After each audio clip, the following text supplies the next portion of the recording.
सरस्वते नमः श्री प्रभु रामचंद्राय नमः। करुणिया रणकंदना ससैनिरणी रावण स्वयं पाडिला आपण उरले सैन्य देशोधडी। कथेचं अनुसंधान गावबाका या ठिकाणी सांगतात। राक्षस रांचा राजा असणारा रावण रणांगणावरती पडला, मेला।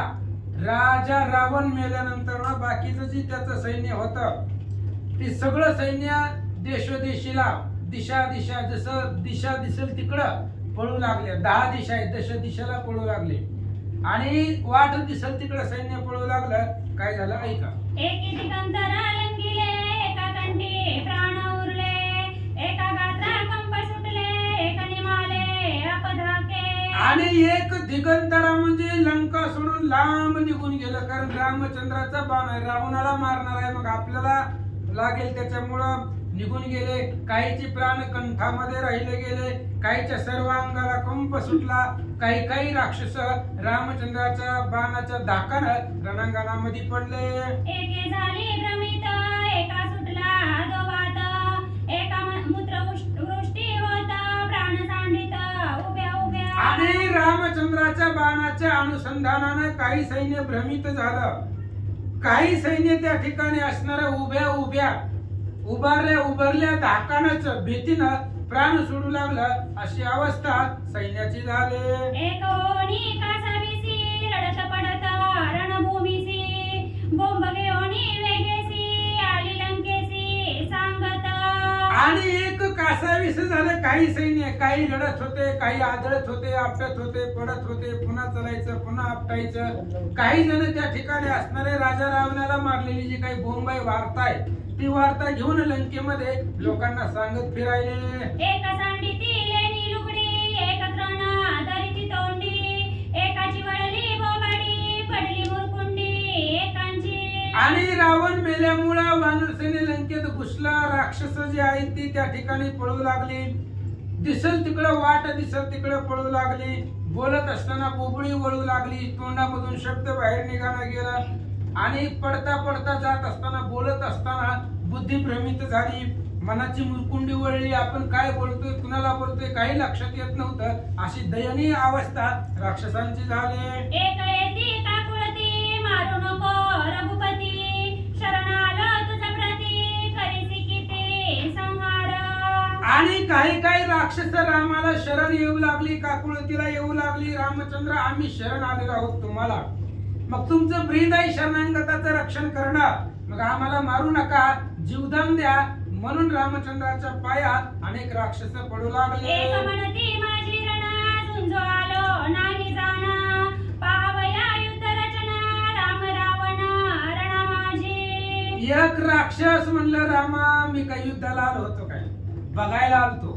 तुमच्या राम आणि रावणाचं युद्ध सुरू होतं, ते युद्ध बघायला आलेलं होतं मी काही युद्धाला आलेलो नाहीये। मग युद्धाला न येता न आलेले, न पाचारता न बोलवता सैन्याला मारू नये असं राक्षस बोलू लागले। एक येऊनी काकुळती श्रीरामाते विनविती, धरुणी आणले बहुती रणख्याती नाही आलो। एक राक्षस रामचंद्राला काकुळतीला आलं, हात जोडू लागले, म्हणले रामा मी काय स्वतःहून युद्धाला आलेलो नाही, बाकीच्या रावण ज्यावेळेस जिवंत होता तेव्हा त्याच्या दूतांनी मला धरून आणलेला आहे, मी स्वतःहून युद्धाला आलेलो नव्हतो। उगाच त्यांनी आता त्यांचं राज्य होतं, त्यांच्या घरचं मीठ खाल्लेलं होतं, त्यांच्या पगारीवर जगलेलो होतो आजपर्यंत, म्हणून त्यांच्या दूतांनी आम्हाला वळीत आणलंय, मी स्वतःहून आलो नाही। एक विनविती रामासी व्यर्थन मारी आम्हासी, सणा आलो दिवाळीसी जामाते परियेसी सासुरिया।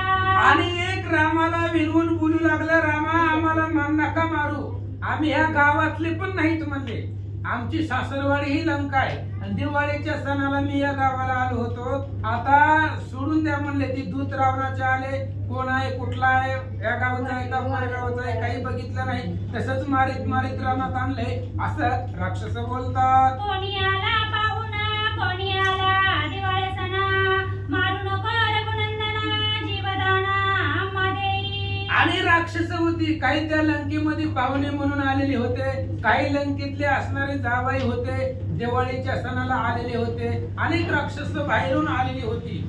आणि ती सगळी रामाला शरण येऊ लागली. म्हणले रामा आम्ही ह्या गावातली नाहीत, परगावचे, उगा आम्ही पाहुणा रावळ आहेत ह्या गावामध्ये म्हणून आलेलो आहे, आम्हाला मारू नका असं राक्षस बोलतात. ऐसे ती काकुळती भूमी गडबडा लोळती बाण गेला रामाप्रती तरी बरळती अपदाके. अशा पद्धतीने अतिशय रामचंद्राला काकुलती येऊ लागले, जमिनीवरती लुळू लागले. कारण मरणाची भीती सर्वांनाच आहे, त्यांनाही होती, प्रत्येकाला आहे. मरणाची भीती प्रत्येकालाच असते, त्याच्यामुळे प्रत्येक जण घाबरू लागलं, जमिनीवरती गडबड लुळू लागलं. रामचंद्राचा बाण निघून गेला त्या भात्यामध्ये रामापाशी, तरी सुद्धा धास्तीनं धाकन राक्षस घाबरू लागले. रामेवतीला रावण देखोनिया राक्षस गण सैरा पळती रान देह लोभे करुणी निज भये. रामचंद्राने रावणाला मारलं, त्या राक्षसांनी बघितल्यानंतर ना सैरा पळू लागली. सैरा म्हणजे वाट दिसल तिकडे पळायचं, जिथं रस्ता दिसल तिकडे पळायचा, कुठं बी जायचं, फक्त जीव वाचवायचा, प्राण वाचवायचा. देहाच्या लोभाच्या आशेनं रामचंद्रापासून अनेक राक्षस रान पळू लागले. भूमी पडता रावण दश दिशा रक्षोगण रडत पडता पळती जाण निशाचर गण अति दुःखी. आणि ज्या वेळेस रावण जमिनीवरती पडला त्यावेळेस दिशेला 10 दिशा आहेत, पूर्व पश्चिम दक्षिण उत्तर 4, आग्नेय वायव्य ईशान्य नैऋत्य 8, ऊर्ध्व आणि अध खाली आणि वरी, अशा प्रकारच्या 10 दिशा आहेत. दिशाला राक्षस पळू लागली आणि पळता पळता अतिशय दुःखी झाली, जमिनीवरती गडबडा लोळू लागली. तर मुख्य रावण मेला, राक्षस पळू लागले. ते देखोनी वानर अवघे झाले अल्लाद पर नाचू लागले समग्र करती गजर नामाचा.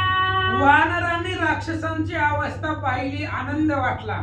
कारण आता लंकेचा वालीच कुणी राहिला नाही, मुख्य असणारा राजाच मारला गेला, त्याच्यामुळे दश दिशाला सैन्य पळू लागलं. ही राक्षसांची अवस्था वानरांनी पाहिली, वानरांना आनंद झाला. एक जैलित पर्वत शिखरे एक जैलित वृक्षाग्रे हरिके नाचती वानरे रावण रघुवीरे निवटीला.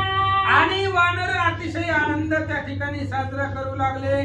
काही असणारी पर्वताची शिखर झेलू लागले, काही मोठमोठाली झाडं घेऊन हातामध्ये झेलू लागले. आनंदानं वानर नाचू लागले. त्रैलोक्याला दरारा असणारा रावण आज रामाने मारला. नमन करीती येरे येरे क्षम देती परस्परे किरणे देती आदि आदरे रावण रघुवीरे निवटीला. वानर एकमेकाला नमस्कार करू लागली, एकमेकाला आलिंगन देऊ लागली, एकमेकाच्या गळ्याला मिठ्या मारू लागली. उलटे सुलटे किरण आकाशामध्ये येऊ लागले, उड्या मारू लागली. एकच आनंद होता, रावण रघुवीरे निवटीला. रावणाला मारलेला आनंद सर्व वानरांना होता. एक गरजती बुबुकारे एक गरजती नामोच्चारे झाली आनंदे निर्भरे रावण रघुवीरे निवटीला. आणि बुबुत्कार करू लागली, रामचंद्राच्या नावाची गर्जना करू लागली. नामाचा उच्चार प्रत्येक वानराच्या मुखामध्ये होता. आनंदानं निर्भर झाले, आनंदे निर्भर डुल्लत सो अस्वाईसा कोठे आठवची नाही, देहीच विदेही भोगुदशा, अशी अवस्था वानरांची झालेली होती. आनंदानं त्या ठिकाणी उड्या मारू लागले. रावणाला मारल्याचा आनंद वानरांना अधिक झाला. जो नागवे त्रैलोक्यासी यमकाळ कापती जासी त्या निवटिले रावणासी निज बाणेसी श्रीरामे. आणि रावण काही सामान्य नव्हता, जो नागवे त्रैलोक्यासी, त्रैलोक्याला रावण ऐकत नव्हता. कोणी जरी आले तरी राजा रावण ऐकत नव्हता, असा असणारा अतिशय योद्धा बलवान. ज्या रावणाला बघितल्यावर यम काळ सुद्धा थरथर कापतात, अशा रावणाला मारलं, याचा आनंद वानर सैन्याला झाला. जो नबिये शंकरासी आंदोळिले कैलासासी त्या निवटिले रावणासी निज बाणेसी श्रीरामे. आणि जो असणारा रावण महादेवाला सुद्धा घाबरत नव्हता, महादेवाला सुद्धा न भिणारा रावण आहे. कैलास पर्वत आंदोललाय, त्यानं बाहुबळावरती कैलास पर्वत गदगद हलवलेला आहे. अशा प्रकारचा रावण, आणि त्या रावणाला रामचंद्राने बाणाने मारलं, याचा आनंद वानरांना झाला. दंडनीया लोकपाळांसी बंदी घातले देवांसी त्या निवटिले रावणासी निज बाणेसी दंड केला. ज्या रावणानं लोकपाळानं दंड करून आपल्या इथं काम करण्यासाठी ठेवलेलं होतं, सगळे देव लोक बंदीवासामध्ये घातले होते. बंदीवासामध्ये घालणं म्हणजे फक्त आज्ञेमध्ये ठेवणं. रावणाची आज्ञा कोणताच देव उल्लंघन करत नव्हता. आणि अशा दुर्धर रावणाला रामचंद्राने बाणाने मारलं. सकळ होऊनी उल्हासी लागले श्रीराम चरणासी, रामे आलिंगिले प्रीतीसी निज मानसी स्वानंदे. आणि सगळे अतिशय उल्हासी झाले, आनंद वाटला. रामचंद्राच्या पाया परत परत पडू लागले. रामचंद्राने अतिशय प्रीतीनं प्रेमानं सर्व वानरांना आनंदानं भेटले. निज मध्ये शिवापासी भोगू मागे पार्वतीसी, त्यानी उडिले रावणासी निज बाणेसी श्रीरामे. अंगामधल्या बाळाच्या मस्तीनं रावण मदमस्त झालेला होता. आणि विश्वमाता जगाची जननी असणारी पार्वती आई साहेब, त्या पार्वतीला पत्नी म्हणून मागितलेलं होतं रावणानं. अशा दुष्ट प्रवृत्तीच्या रावणाला रामचंद्राने बाणाने मारलं. बिभीषणा शरणागत पुरले त्याचे मनोरथ, होणे आनंद भरित जीवे ओवाळीत श्रीरामा. बिभीषण शरणागत आहे आणि बिभीषणाच्या मनात होतं, त्याचं मनोरथ जे होतं ते पूर्ण झालं. त्याच्यामुळं बिभीषण आनंदित झाले आणि जीवानं रामचंद्राची ओवाळणी करू लागले. सुग्रीव राजा वानरनाथ त्याने धरिले होते व्रत, नवदिता लंकानाथ किष्किंधे निश्चित नाही जाणे. राजा सुग्रीव वानरांचा रामचंद्राने किती वेळा सांगितलं होतं, सुग्रीवाला जा घरला, गावाकडे जा, पण गेला नाहीये. निश्चय होता सुग्रीवाचा, जोपर्यंत रावण मरत नाही तोपर्यंत माघारी घरला जायचं नाही, गावाकडे जायचं नाही, व्रत होतं. रावण मरत नाही तोपर्यंत रामाला सोडून अचानकपणे निघून जायचं नाही, किष्किंधेला जायचं नाही, व्रत होतं. आणि त्या रावणाला मारलं याचा आनंद सुग्रीवाला झाला. सिद्धी पावले निज व्रत, रामेवतीला लंकानाथ, तेने आनंदे उपरमत, येऊनी रघुनाथ नमियेला. राजा सुग्रीवाला आनंद वाटला. जे त्याचं व्रत होतं, कोणतं होतं, रावणाला मारल्याशिवाय किष्किंधेला जाणे नाही, हे व्रत राजा सुग्रीवाचं होतं. ते व्रत आज पूर्ण झालं. रामचंद्राने रावणाला मारलं, त्याच्यामुळं आनंद राजा सुग्रीवाला झाला. रामचंद्राच्या पुढे आला, नमस्कार केला. वने वना हिंडिता अतिश्रम शुद्धी करिता, झाला होता हनुमंता जो लंकानाथा आणि जगाती. आणि सीतेची शुद्धी करत असताना वन उपवन हिंडत असताना हनुमंताला अफाट कष्ट झालेले होतं. खूप त्रास हनुमंताला झालेला होता. कारण लंकेमध्ये सुद्धा आल्यानंतर ना एक घर 100 वेळा हनुमंतानं शोधलं होतं. एकाच घरामध्ये 100 वेळा गेले होते सीतेचा शोध करत असताना.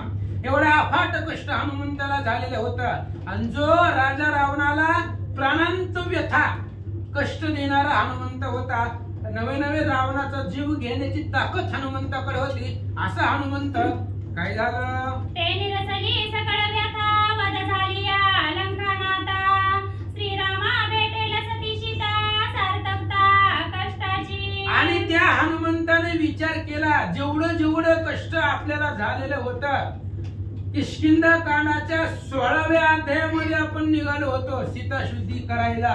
तेव्हापासून आतापर्यंत जेवढं आपल्याला त्रास झालेला आहे, कष्ट झालेला आहे, ते आता सगळं संपलं. रामचंद्राने रावणाला मारलेलं आहे. आता रामाची सीता रामाला भेटेल. सगळ्या दुःखाचं जे काही दुःख झालेलं होतं, कष्ट झालेलं होतं, ते आता आज विश्रांतीला पावलं, असं हनुमान बोलतात. म्हणून या आल्हाद पर प्रेमेनाचे हनुमान वीर, करीत नामाचा गजर श्रीरामचंद्र नमियेला. म्हणून हनुमान अतिशय आनंदाने नाचत होते, प्रेमाने हनुमानजी नाचत होते. वेळोवेळा रामचंद्राचं स्मरण करत होते, नामाचा गजर करत होते आणि रामचंद्राकडे आले, प्रेमाने नमस्कार केला. हनुमंताचा परमाप्त अंगदेव राजा विख्यात, त्याचे पुरले मनोरथ लंकानाथ निवटीला. हनुमंताचा परम आप्त, हनुमंताचा शिष्य, ज्यानं हनुमंताला गुरु केलेला आहे, असा अंगद युवराजा तो असणाऱ्या अंगदाला सुद्धा अफाट सुख वाटलं, कारण त्या असणाऱ्या रावणाला मारलं. त्यामुळे प्रत्येक वानराला आनंद वाटतोय. प्रत्येक वानराच्या मनातली जे काही झालेलं कष्ट होतं त्या कष्टाचं सार्थक आज झालं. जे रामाने रावणाला मारलं याचा आनंद अंगदाला वाटू लागला.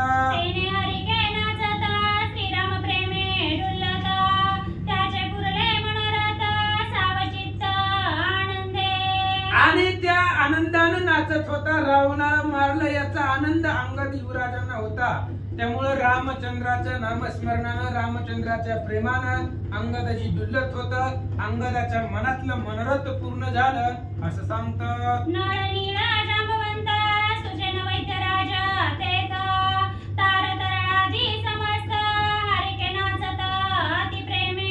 सगळेजण आनंदच आनंद झाला, कारण आता लंकेतही रामाचंच राज्य आहे. रावण मेला, दुष्ट प्रवृत्ती संपली, सगळे राक्षस देशोधडीला गेले. आता लंकेमध्ये सुद्धा सज्जनाची गुढी उभा राहणार.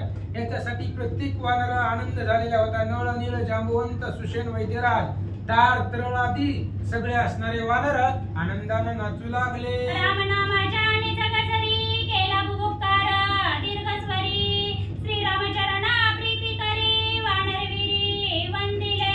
आणि रावण मारल्यामुळे सगळ्यांनी रामनामाची गर्जना मोठ्याने केली. रामचंद्राच्या जवळ आले आणि रामचंद्राचं जे काही चरण आहे, पाय आहे, त्या पायावरती अतिशय प्रेमानं सर्व वानर लोटांगण घालू लागले. अवघे आनंदे नाचती श्रीराम प्रेमे डुलती, श्रीराम गुणा कीर्ती वर्णिती, गीती गाती श्रीरामा. सगळ्यांना आनंद झालेला होता. सगळे आनंदाने नाचू लागली, रामाच्या प्रेमानं डुलू लागली, रामाच्या कीर्तीचं वर्णन करू लागले. आणि रामचंद्राची आतापर्यंतची कीर्ती, त्या असणाऱ्या कीर्तीचं वर्णन प्रत्येक वानर आनंदानं गाऊ लागलं. एक झाले नृत्यकारी, एक गरजती कैवारी, वेगे होवनी नागारी, कीर्ती गजरी वाकिन्नीती. वानरच होते ते. काही वानरांनी त्या ठिकाणी नृत्य करायला सुरुवात केली, काही वानरांनी वाद्य वाजवायला सुरुवात केली, काही वानरांनी रामनामाच्या गर्जना करायला लागली. काही असणारी वानर रामचंद्राच्या अद्भुत कीर्तीचा प्रताप वर्णन करू लागले. एक होनी वैष्णव पदी वर्णिता राघव, उतळले अष्ट प्रेम भाव, देह भाव विसरले.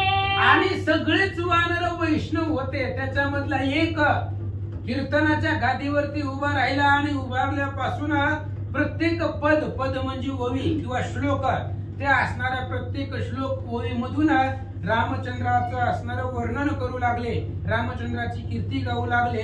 त्याच्यामुळे 8 प्रकारचे भाव आहेत आणि ते अष्टभाव अंतःकरणामध्ये जागृत झाले, देहभाव विसरले आणि रामचंद्राचं रामायण गाऊ लागले. एकती भावार्थे साबडी, तोंडे करुणी वाकुडी, दरिती झाले बागडी, निज निर्वाडी निज प्रेमे. आणि काही वानर अतिशय भावार्थाने रामचंद्राचं वर्णन करत होते. काही वानर होते त्या ठिकाणी असणारे नृत्य करू लागले, काही वानर वाद्य वाजवू लागले. निज निर्वाडी फक्त रामचंद्राचं प्रेम, वानरामध्ये रामचंद्रावरती वानरांचं प्रेम होतं. त्यामुळे प्रेमाच्या आवेशानं सगळे वानर आनंदाने नाचू लागले. निज प्रेमाचे निज माझे, हरिके नाचती निज भोजे, विसरोनिया माझे तुझे, श्री रघुराजे संतुष्ट. आणि निज प्रेमानं, रामचंद्राच्या प्रेमानं हरी खान नाचत होती, आनंदानं नाचत होती. जसं येईल तसं वानर नाचत होती. माझं तुझं सगळं विसरलेली होती आणि फक्त रामचंद्राला समोर पाहिलं, रामाची मूर्ती पाहिली आणि त्या रामचंद्राच्या कीर्तीचं वर्णन करत वानर आनंदानं नाचतात. ते देखोनिया स्वस्फूर्ती, विसरोनिया रघुपती, खांदी घेऊनिया प्रीती, हरिके नाचती श्रीराम नामे. वानर एवढे तल्लीन झाले, देहाचं भान विसरले, सगळं विसरले. रामचंद्राला उचललं काही वानरांनी, आपल्या खांद्यावरती घेतलं, लक्ष्मणाला उचललं, खांद्यावरती घेतलं आणि रामाला खांद्यावरती घेऊन वानर रामनामानं नाचू लागले. ते देखोनी सुरवरा स्वर्गी झाले, आल्हाद कर विजयी झाला श्री रामचंद्र, दशवक्त्र निवटिला. देव लोकांनी पाहायला आलेले होते. त्यांनी पाहिलं की राजा रावण मारला, आणि त्याच्यामुळे स्वर्गामधल्या देवलोकांना सुद्धा आनंद वाटला आणि मग आकाशामध्ये विमानांची असणारी दाटीच्या दाटी झालेली होती आणि विमानामधून फुलांचा वर्षाव रामचंद्रावरती देवलोक करतात. दिव्य सुमनी निज गजरी वर्षले श्रीरामाचे शिरी अवघे कटका जय जयकारी पुष्पे करी मंडिता. दिव्य अशा प्रकारची फुलं जी कधी न सुकणारी सदोदित सुगंध देणारी अशा प्रकारची त्याला दिव्य फुलं म्हणतात. दिव्य सुमन जी कधी सुकत नाहीत, ज्याचा कधीच त्या ठिकाणी कोमेजत नाही, सदोदित सुगंध देणारी ती असणारी फुलं, अशा फुलांचा वर्षाव रामचंद्राच्या डोक्यावरती, वानरांच्या डोक्यावरती, वानरांच्या सैन्यामध्ये देवलोक करतात. मंद सुगंध सुशीतळ वेगे पातला मलय नीळ समस्त श्रम श्वेत कल्लोळ तेने तात्काळ निर्सिला. देवलोकांना आनंद झाला, वानरांना आनंद झाला. एवढंच नाही तर पंचमहाभूत त्यातला वारा आहे, त्या वाऱ्याला सुद्धा आनंद वाटला, कारण वाऱ्याला सुद्धा रावणाच्या इथं काम करावी लागत होती.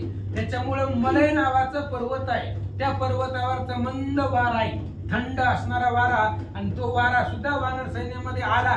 काही वानरांना घाम आलेला होता, कंटाळा आलेला होता, आळस आलेला होता आणि गार वारा लागू लागला. त्यामुळे सगळ्या वानरांचा जो श्रम होता, स्वेद आलेला होता, निघून गेला, आनंद वाटला. अंतरिक्ष गगनीमुनी प्रकट झाली आकाशवाणी राम विजय रणांगणी दशानना निवटिला. आकाशामधून आकाशवाणी झाली आणि आकाशवाणीने सांगितलं, आकाशाची वाणी सांगे सकळासी तळमळ मानसी करू नका. रामचंद्र विजयी झालेला आहे आणि त्याच रामानं रावणाला मारलं. रणांगणाच्या ठिकाणी राम विजयी झाले असं आकाशाची वाणी जगताला सांगू लागले. चिरंजीवी रघुनाथा न्यूटोनिया अलंकानाथा सुरा सोडविले समस्त बंदी मोचनाता पै केली. आणि चिरंजीव रामचंद्र आहे, रामचंद्र चिरंजीव आहे. राजा रावणाला मारलं, जी काही देवलोक रावणाच्या बंदीमध्ये होते, आज्ञेमध्ये होते, सगळ्या देवलोकांना सोडवलं, त्यांची बंदी मधून त्या ठिकाणी सुटका केली. याचा आनंद सर्वांना झाला.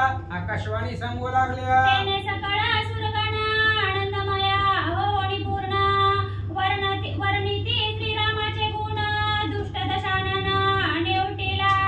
आणि आकाशाच्या वाणीनं सांगितलं. आता काही काही जणांना नव्हतं माहिती, काय सगळी देवलोक आली नव्हती बघायला, काही काय आपापल्या घरी होती, मग त्यांना काय माहिती इथं काय चाललंय. म्हणून आकाशवाणीने सांगितलं. आकाशवाणी सर्वांनी ऐकली आणि सगळ्या जगताला आनंद झाला. सगळे असणारे देवलोक आनंदाने डुलू लागले, रामचंद्राचं गुणाचं वर्णन करू लागलं. ज्या रावणाला मारलं तो त्रैलोक्याला अजय होता, अशा रावणाला मारल्यामुळं आनंद वाटू लागला. जो जयी त्रैलोक्यासी बंदी घातले सुरवरासी दास कामगे आवेशी भयमानसी असेना. जो राजा रावण त्रैलोक्याला अजय होता, कोणालाच ऐकत नव्हता, ज्याचा कधी पराजयच झालेला नव्हता, असा रावण देव लोकांना बंदीवासामध्ये घातलेलं होतं, आज्ञेमध्ये ठेवलेलं होतं. आणि जी कामं दास दासी सेवक सेवकी करतात, अशी तुच्छ कामं देव लोकांकडून राजा रावण करून घेत होता, त्या रावणाला रामचंद्रांनी मारलं. ते दुष्ट सेवेपासून जाण श्रीरामे सोडविले आपण मिळवूया गंधर्व गाण करती गायन आनंदे. आणि ते दुष्ट सेवा होती, तुच्छ असणारी नीच कामं देव लोकांना करावी लागत होती. आता कपडे धुणं, गाडवर राखणं हे काय काम देव लोकांचं आहे का? तरी सुद्धा अग्नी धुतसे मळकटी विघ्न हर घेऊन या काठी रासबा पाठी राखणा, अशी कामं देव लोकांना तुच्छ तुच्छ कामं करावी लागत होती. आणि अशा कामापासून सुटका झाली, रामचंद्रांनी सोडवणी केली.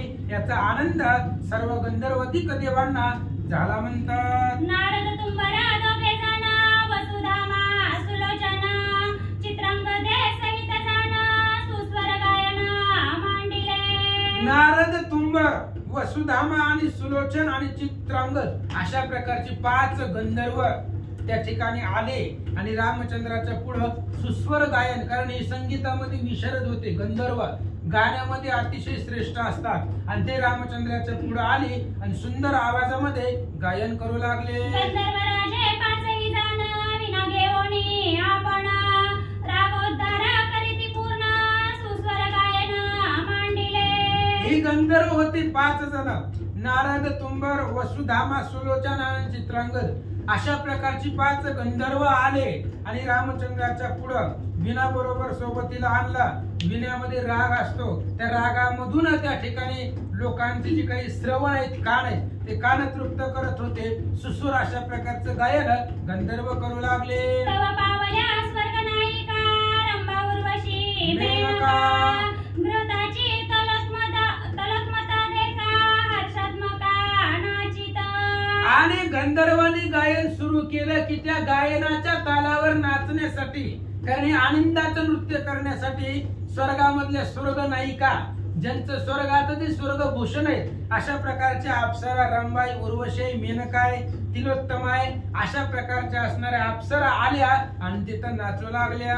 निजानंद स्वर्ग सुंदरी नृत्य करिता चांचरी देवभावा सांडिला दुरी रामांतरी तरुणिया. स्वर्गामधल्या सुंदरी असणाऱ्या अप्सरा निज आनंदाने स्वतःला तेवढा आनंद झालेला होता. का? ह्या दुष्ट रावणाच्या तावडीमधून सुटका झाली, त्याच्यामुळे निर्माण झालेला आनंद, त्या आनंदाने अप्सरा नृत्य करतायत. देहभाव सोडला आणि रामचंद्र देहामध्ये साठवला. त्या रामाचं स्वरूप अंतःकरणामध्ये आठवून अप्सरा नृत्य करू लागल्या. देव गंधर्व सकळिका देवांगना मिळवली देखा अवघी नाचती समसुख रामे दशमुख निवटीला. देव आहेत, गंधर्व आहेत, अप्सरा आहेत, नृत्यांगना आहेत, सगळी मिळून आपापल्या पद्धतीने आनंद उत्सव साजरा करू लागले. कारण दुर्धर अशा प्रकारचा रावण आज रामचंद्रांनी मारला, रामचंद्राचा विजयी झाला. सगळी देव लोक त्या रावणाच्या तावडीमधून मुक्त झाले. या आनंदाच्या उल्हासानं सगळेजण नाचू लागले. रावण तेजे दुर्धर झाकोनिया दिवाकर पडला होता अंधकार तो रामे समग्र निवटीला. आणि रावणाच्या तेजानं, रावणाच्या ताकदीरूपी दिवा, रावणाची ताकदीरूपी असणारे जे काही तेज होतं, शक्तिरूपी तेज, त्या रावणाच्या तेजानं सूर्य झाकलेला होता. रामचंद्राने त्या ठिकाणी असणारा रावणाच्या तेजानं सूर्य झाकला, त्यामुळे जगतामध्ये अंधार पडला. आणि अंधार पडल्यामुळं पुन्हा काय झालं? श्रीरामे तेजे भास्कर उजळनिया अतिशीघ्र झाला सकळ प्रकाशकार दिशा समग्र उजळल्या. रावणाच्या तेजानं सूर्य झाकलेला होता. श्रीरामाचं दुर्धर तेज आहे, ज्या रामामुळे चंद्र सूर्याला प्रकाश आहे. त्या रामचंद्राच्या तेजानं रावणाचं रूपी तेज संपलं गेलं, रावण मारला गेला. रामचंद्राचं तेज प्रकाशमान झालं, जगतामध्ये उजेडच उजेड झाला असं सांगतात. चंद्र झाला होता प्रवाहीन तो श्रीराम तेजे करुण उजळला न लागता क्षण विश्वर पूर्ण तो झाला. चंद्राची प्रभा कमी झालेली होती, चंद्र प्रभाहीन झालेला होता, चंद्र मलिन झालेला होता. रावणाच्या इथं चंद्राला छत्र धरायची कामं होती, त्याच्यामुळे रावणाच्या आज्ञेमध्ये चंद्राची प्रभा गेलेली होती, मलिन झालेला होता.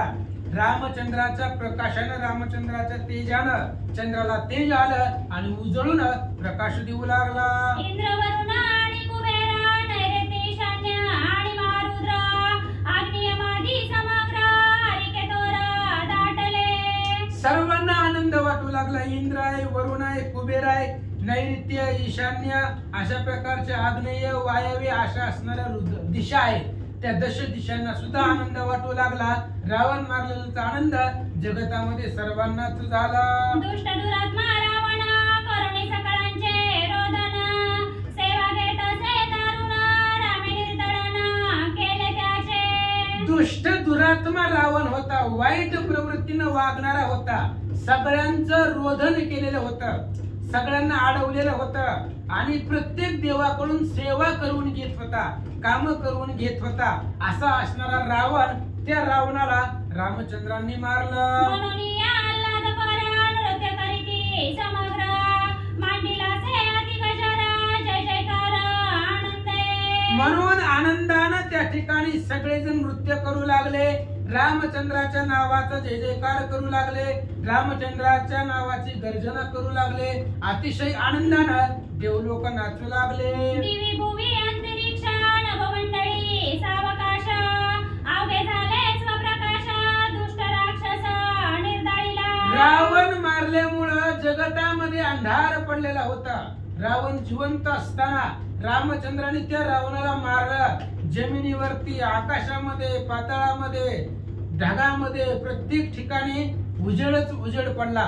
रामचंद्राच्या तेजानं जग तितळ प्रकाशमान झालं असं सांगतात. तेने उजळले जगतितळ, सुरानंदले सकळ, करीती नामाचा कल्लाळ, सुख सुखवळ माझविला. आणि इकडं त्याच्यामुळं रामचंद्रानं रावणाला मारल्यामुळं आनंद झालेला होता.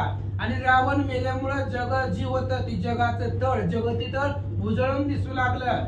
त्यामुळे सगळ्या देवलोकांना आनंद झालेला होता. नामाचा कल्लोळ करत सगळेजण नाचू लागले. सुख सुखाळा फिटला द्वंद्व, दुःख दुकाळा पाहिला सुख सखाळ, श्रीराम ओळला प्रबळ, स्वपदी सकळ स्थापिले. द्वंद्व रूपी दुःखाचा काळ होता सगळ्यांवरती. ते द्वंद्व दुःख काळ फिटला, संपला आणि मग त्या ठिकाणी स्वसुख प्राप्त झालं. स्वसुखाचा सुकाळ आला. दुःखरूपी दुष्काळ होता देवांवरती, सुखरूपी सुकाळ निर्माण झाला.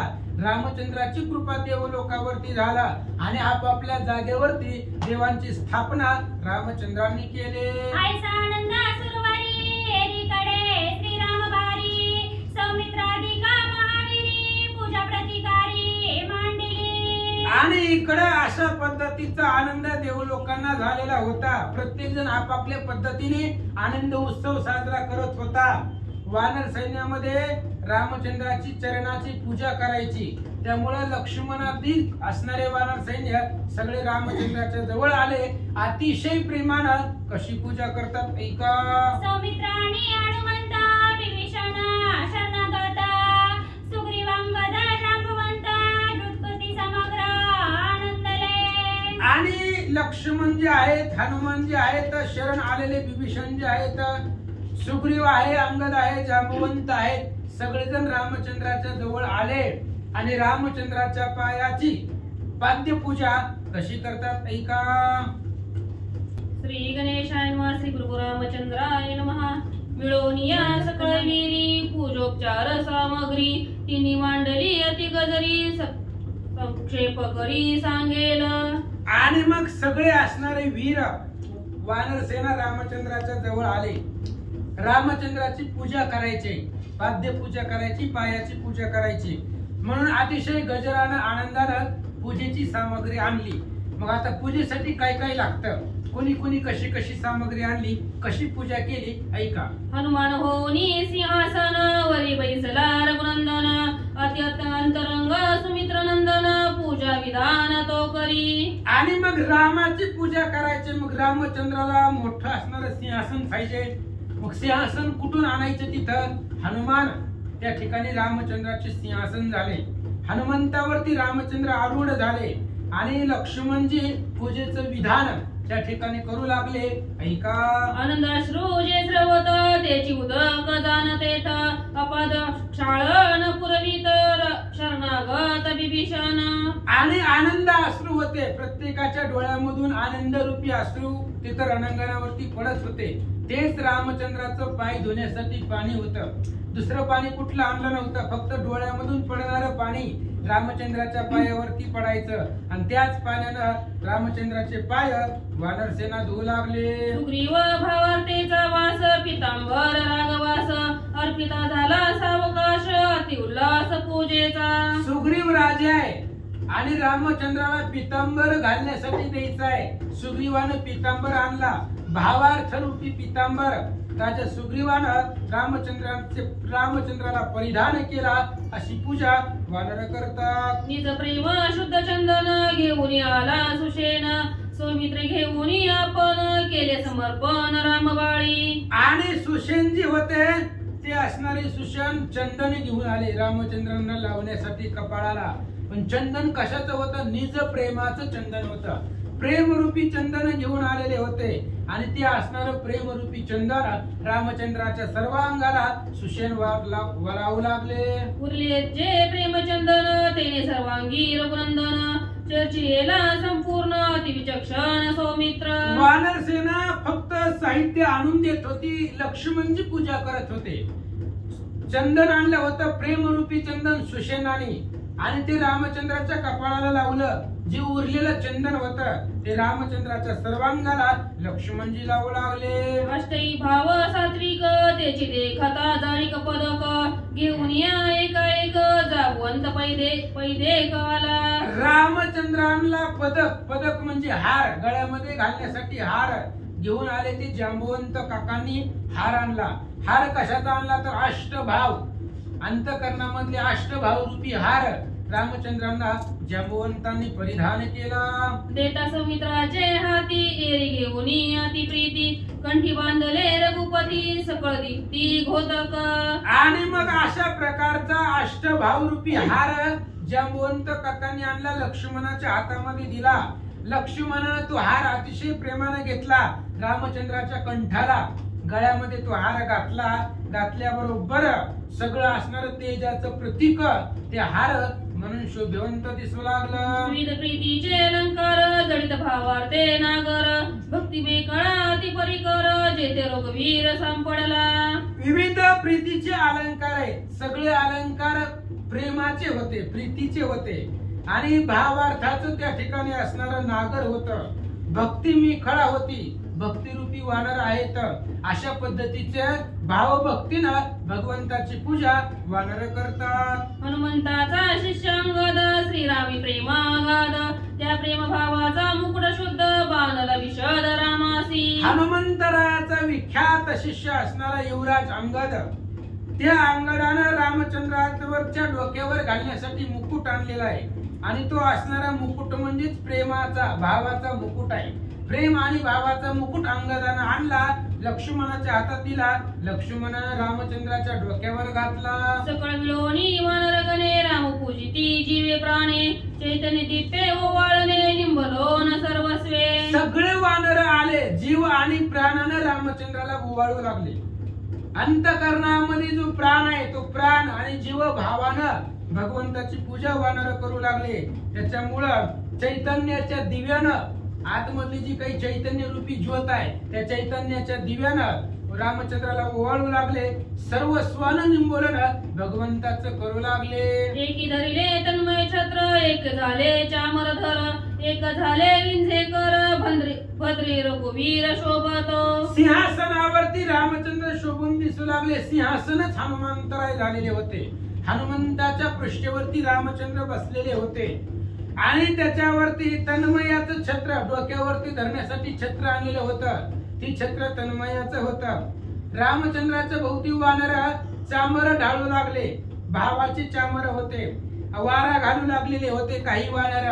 त्याच्यामुळे सिंहासनावरती रामचंद्र शोभिवंत दिसू लागले. करोनिया प्रदक्षिणा सकळी रामचंद्रा चरणाला तया विभीषणा रावण मना आठवला.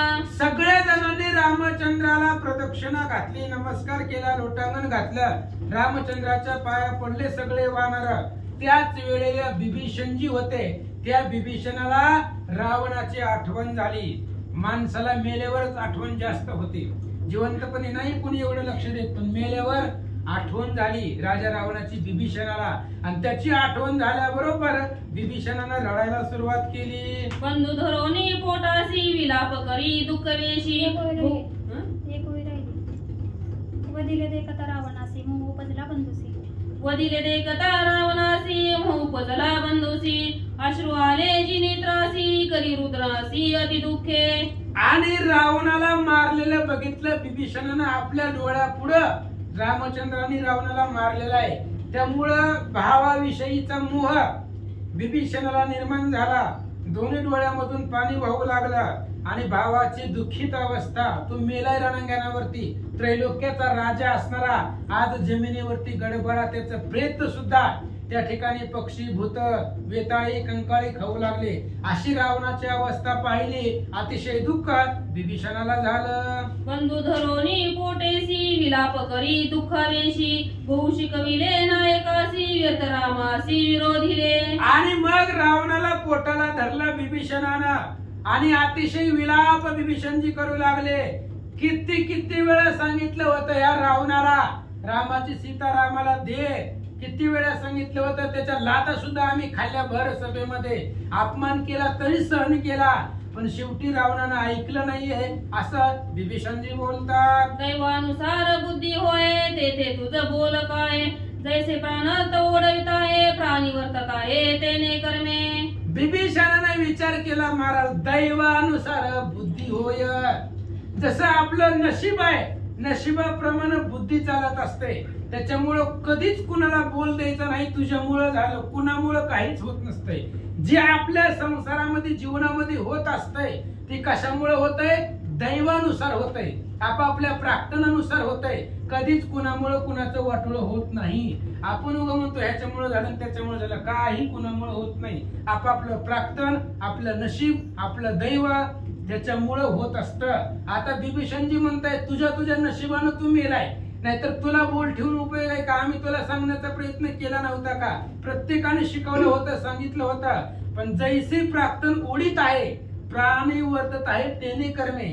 नशीब जसं प्राण्याला जीवाला वडतंय त्या नशिबाच्या पाठीमागे जीव जात असतो, तिथं कोणाचं काही चालत नसतं असं सांगू लागले. निज हस्ते करुणी जाण निज शिरेचे दोन्ही पूर्ण, शिवाशी अर्पी रावण ती शरीर वसविले. आणि मग स्वतःच्या हातानं सगळी असणारी जी काही शिर राजा रावणानं आपली निज शिर छेदून बाहेर काढली होती, मुंडक्यापासून धाडापासून शिर बाहेर काढली होती, महादेवाला अर्पण केलेली होती. एवढा राजा रावण होता, ते सुद्धा महादेवाला शिर अर्पण केली असं सांगतात. जी शोभती शिवमस्तकी मुकुट मंडित जडित मणिकी, त्याची झडपी ती पांखी निज कौतुकी गीत घारी. आणि मग विभीषणजी बघू लागले, विचार करू लागले, काय जी असणारी शिरा महादेवाच्या डोक्यावरती वाहत होती, रावणानं महादेवाला अर्पण केलेली शिर होती रावणाची, आणि आज रणांगणावरती त्याला त्या ठिकाणी असणारी बगळ, पशु पक्षी, भूतन, व्यातळ, कंकाळी हे असणाऱ्या त्या शिराचं त्या ठिकाणी असणार भक्षण करतात असं विभीषणजी बोलतात. जी न खालावती ब्रह्मादिका, जी अजय तिनी लोका, किरणी लोळती देखा गोमायुका पाया तळी. अरे जी असणारी शिरा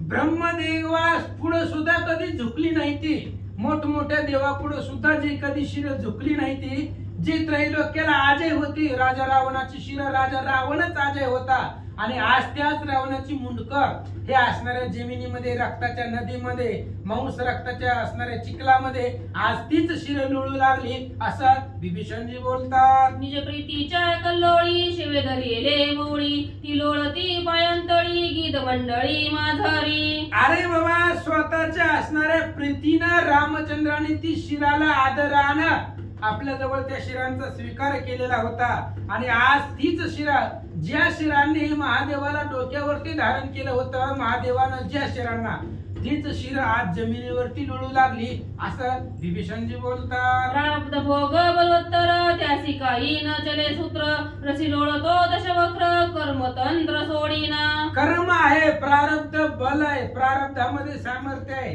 प्रारब्धाच्या पुढं नशिबाच्या पुढं काहीच चालत नाही, कोणालाच जाता येत नाही. म्हणून आज रणामध्ये राजा रावण लोळू लागला. जो त्रिभुवनाला अजय होता, ब्रह्मदेवा पुढे कधी झुकला नाही असा रावण आज रणांगणामध्ये लोळू लागला. प्रार्थनाच्या पुढं, प्रारब्धाच्या पुढं कुणालाच जाता येत नाही असं विभीषणजी बोलतात. शंकर वरदे करुणी लंकेचा राजा रावण, त्याशी शिरे धुळी माझी जाण रणांगणी पूर्ण लोळती. महादेवाच्या वरदानानं राजा लंकेचा होता, लंकेचा राजा रावण होता, महादेवाच्या वरदानानं झालेला होता, आणि त्याच रावणाची शिर आज ह्या रणांगणावरती धुळीमध्ये ह्या असणाऱ्या रक्तमांस मध्ये लोळू लागली. विभीषणजी बोलतात. निज हस्तेचे दोन्ही वाहिली, जी शिवमस्तकी अर्पिली, ती दुष्ट कर्मे व्यापिली गिरी विदारली घडे केवी. स्वतःच्या हातानं शिर छेदून महादेवाला अर्पण केलेली शिर आज तीच शिर वाईट कर्मानं, दुष्ट कर्मानं त्या असणाऱ्या शिराला गिधाड खाऊ लागली, घोबड खाऊ लागली, जी शिरं महादेवाला अर्पण केलेली होती, महादेवाच्या मस्तकावरती जी शिरं शुभिवंत दिसत होती, तीच शिरं वाईट कर्म करून आज त्याच शिरांचं सेवन हे गिधाड घुबड करतात. विभीषणजी बोलू लागले, त्याची विषयी उत्तर श्रोते परिसोत सादर, अति सूक्ष्म कर्मसूत्र नवे गोचर सज्ञाना. आणि ग्रंथकर्ते गावकाका सांगतात त्याच विषयीचं उत्तर श्रोते लोकांनी लक्ष देऊन ऐका, अतिशय आदरानं ऐका. कर्मसूत्र आहे, सूक्ष्म आहे, कोणाला चुकलेलं नाही. सज्ञान व्यक्तीच्या सुद्धा लवकर लक्षामध्ये येत नाही असं कर्माचं सूत्र आहे. ते सूत्र फक्त भगवंताच्या हातामध्ये, जगाचा सूत्रधार आहे. बाकी कर्म कोणाला सुटलेलं नाहीये. ते कर्माचं असणार गती आता ऐका. शिव सर्वस्वे सेविला, विष्णू सर्वस्वे द्वेषीला, तेने वेदे नागवला, डोल पडिला भजनासी. राजा रावणानं भजन केलं, पण एका जणाचंच केलं, फक्त महादेवाचं. महादेवाचं भजन केलं, सर्वांगानं महादेवाचं भजन आदरानं केलं, भक्तीनं केलं, भावानं केलं. पण विष्णू सर्वस्वी द्वेषीला, विष्णूचा द्वेष केला राजा रावणानं. कधीच विष्णूची पूजा रावणानं आयुष्यात केली नाही. फक्त महादेवाची पूजा केली, महादेवाची भक्ती केली. आणि जिवंत असताना सदुदित विष्णूची निंदा केली. त्याच्यामुळं भजनामध्ये भेद पडला आणि त्या भेदामुळं अशी अवस्था रावणाची झाली. विष्णू शिवाचे निज ध्येय, शंकर विष्णूचे हृदय, उभयांशी जो भेद पाहे, दुर्दशाला हे नवल कोण. आणि त्याची दुर्दशा होतीच. मी विष्णू भक्त मोठा, मनोनी निंदी नीलकंठा, तापसी देखोनी करी चेष्टा, त्यासी अधापतना सुटेना. अहो असणाऱ्या रावणाला विष्णूचं त्या ठिकाणी निंदा केली, महादेवाची पूजा केली. कारण विष्णूचं असणारं हृदय महादेव आहे आणि महादेवाचं हृदय भगवान श्री विष्णू आहे. एकमेकांचे हृदय एकमेक जाणतात. त्यामुळे उभयतामध्ये दोघांमध्ये जर भेद केला, महादेव वेगळा विष्णू वेगळा, महादेवाची पूजा करणाऱ्याने विष्णूला नाव ठेवली, विष्णूची पूजा करणाऱ्या भक्तांनी महादेवाचा द्वेष केला, असा भेद करणारा जो आहे त्याची दुर्दशा हेच होते. त्यात काही नवल आहे असं सांगतात. ब्रह्माधरोनी मुंगीवरी, शिव व्यापक चराचरी, विष्णू शंकर भायंतरी, दोघा महाजारी भेद नाही. दोघांमध्ये भेदच नाही. ब्रह्मदेवापासून मुंगीपर्यंत शिव महादेवजी व्यापक आहे. विष्णू आणि शंकर ह्या पृथ्वीमध्ये मुंगीपासून ब्रह्मदेवापर्यंत दोघही सगळ्यांच्या हृदयामध्ये. त्यामुळे दोघांमध्ये भेद नाही. महादेवांचं हृदय राम आहे, रामाचं हृदय महादेव आहे. दोघं एकमेकाची पूजा करतात, दोघांमध्ये भेद नाही. ह्या रावणानं भेद केलेला होता. महादेवाची पूजा केली आणि आयुष्यभर विष्णूची निंदा केली, म्हणून रणांगणावरती पडला असं गावबा काका सांगतात. विष्णू शिवाचे हृदय, शिव विष्णूचे अंतर्बाह्य, यदिराशी निचे पाय, भेदाची सोय सांडोनी. विष्णू महादेवाचं हृदय आहे आणि शिवजी महादेव विष्णूचे हृदय आहे. दोघं एकमेकाच्या अंतर्बाह्यामध्ये आहेत, दोघं एकमेकांमध्ये सामावून गेलेले आहेत, दोघं एकमेकाची पूजा करतात. आणि अशा दोघांमध्ये ह्या राजा रावणानं भेद केला, म्हणून रणांगणावरती पडला. कुंडली कवरधारी विठ्ठल श्री ज्ञानदेव तुकाराम पंढरीनाथ भगवान की जय. अन्नवचित्र ऐसे पाहता, त्याची वय नाही सर्वता, निरसोनीय भयाची वार्ता, अक्षतता सुखरूप. असो पांडुरंगा परोपरातून नमन दुसरे चरण संताची त्यांच्या कृपाशीर्वादाने कथेचा विस्तार हो. बाबाजी सद्गुरू दास्तुका बसलेले सर्व श्रोते मंडळी साधू संतांना साष्टांग पडिपात करून कथेला सुरुवात. कथेचं अनुसंधान आहे राजा रावण रणांगणाच्या ठिकाणी कपाटला. याच्या विषयी गावबा काका वर्णन करू लागले की राजा रावण एका देवाला नाव ठेवायचं आणि एका देवाला आपलं म्हणायचं. भेदाभेद मंगळ वैष्णवांचा धर्म असतो. भेद करायचा नसतो. आपुला तो एक करून घ्यावा तिने विना जीवा सुख नाही. पण राजा रावण काय करायचा, भेद विष्णूचा करायचा. विष्णू असला, विष्णूत असला, राम माझ्यासाठी आला, मला मारायसाठी आला असं नाव ठेवायचा आणि महादेवजीची पूजा करायचा. असा भेद राजा रावण करत होता. आणि त्याच्यामुळे असणारा ह्या राजा रावणाला म्हणले असणारा भयाची भीती होती. पण भेद जर संपला असता तर भीती राजा रावणाला राहिली नसती. अखंड राजा रावण म्हणला सुखी राहिले असते का तर एकाचे हृदय गोडी सागरेच्या ठाई. एकाचं हृदय असल्यासारखं महादेवजीला जर काय झालं तर विष्णू भगवंत येतात आणि विष्णू भगवंताला काय झालं तर महादेवजी येतात. असे एकाचे हृदय आहेत म्हणले. तसे न करीच रावणू भेद वाढविला शिव विष्णू वाढविला भजनाभिमानू द्वेषला विष्णू भेद बुद्धी. तशा प्रकारचं राजा रावणाने केलं. किती भेद वाढविला शिव आणि विष्णू मध्ये. आता सांगू का तुम्हाला आपल्याला भेद असतं. शिव म्हणजे निसताव का 3 पट्टा 8 पट्टा म्हणते ती माणसं आणि विष्णू म्हणलं की उभा. अहो एवढा आडवा लावतात तरी आडवं सारवायचं सुद्धा नाही म्हणते ती. उभंच सारवायचं एवढा भेद लोक करते आहे का नाही. आणि उभा गण लावणार कधी आडवा पडत नाही. लावला तर पुन्हा 3 एकर 1 गुंठा असं लोकांना वाटतं. म्हणून असणारा राजा रावणाने असा भेद केला आणि ह्या भेद बुद्धीमुळे तो विष्णू भगवंताला नाव ठेवायचा आणि भगवान महादेवजीची सेवा करायची आणि ह्या सेवेचा अभिमान राजा रावणाला चढला. त्याच्यामुळे असा रणांगणाच्या ठिकाणी पडला म्हणतात. विष्णूची निज शक्ती तत्वता पतिव्रता माऊली सीता त्या विलासिली लंकानाता दुष्कर्मता आन कोण. आणि ते असणारे विष्णू परमात्मा भगवंताची शक्ती ताकद असणारी सीता माऊली महान पतिव्रता तिचा अभिलाष राजा रावणाने धरला. मग केवढं भलं मोठं पाप झालं राजा रावणाचं. आणि ह्या पापाचं भोग म्हणले असणारा राजा रावण हे रणांगणाच्या ठिकाणी मुंडकी पडलेले आहेत आणि त्याला घारी गिदड असणारे लचके तोडत आहेत. असं विभीषण काकाच्या अंतःकरणाच्या ठिकाणी कर्म केलं राजा रावणाने आणि त्या कर्माची फळं भोगतय राजा रावण हे लक्षात आलं. श्रीराम जगद्गुरु तत्वता त्याची निज शक्ती सीता अभिलाषिता लंकानाता गुरु सहज म्हणले असणारे जगताचे गुरु प्रभू रामचंद्र आहेत. आणि त्या जगताचे गुरु असणारे प्रभू रामचंद्र त्या प्रभू रामचंद्राची महाशक्ती असणारी सीता माऊली तिचा अभिलाष राजा रावणाने धरला.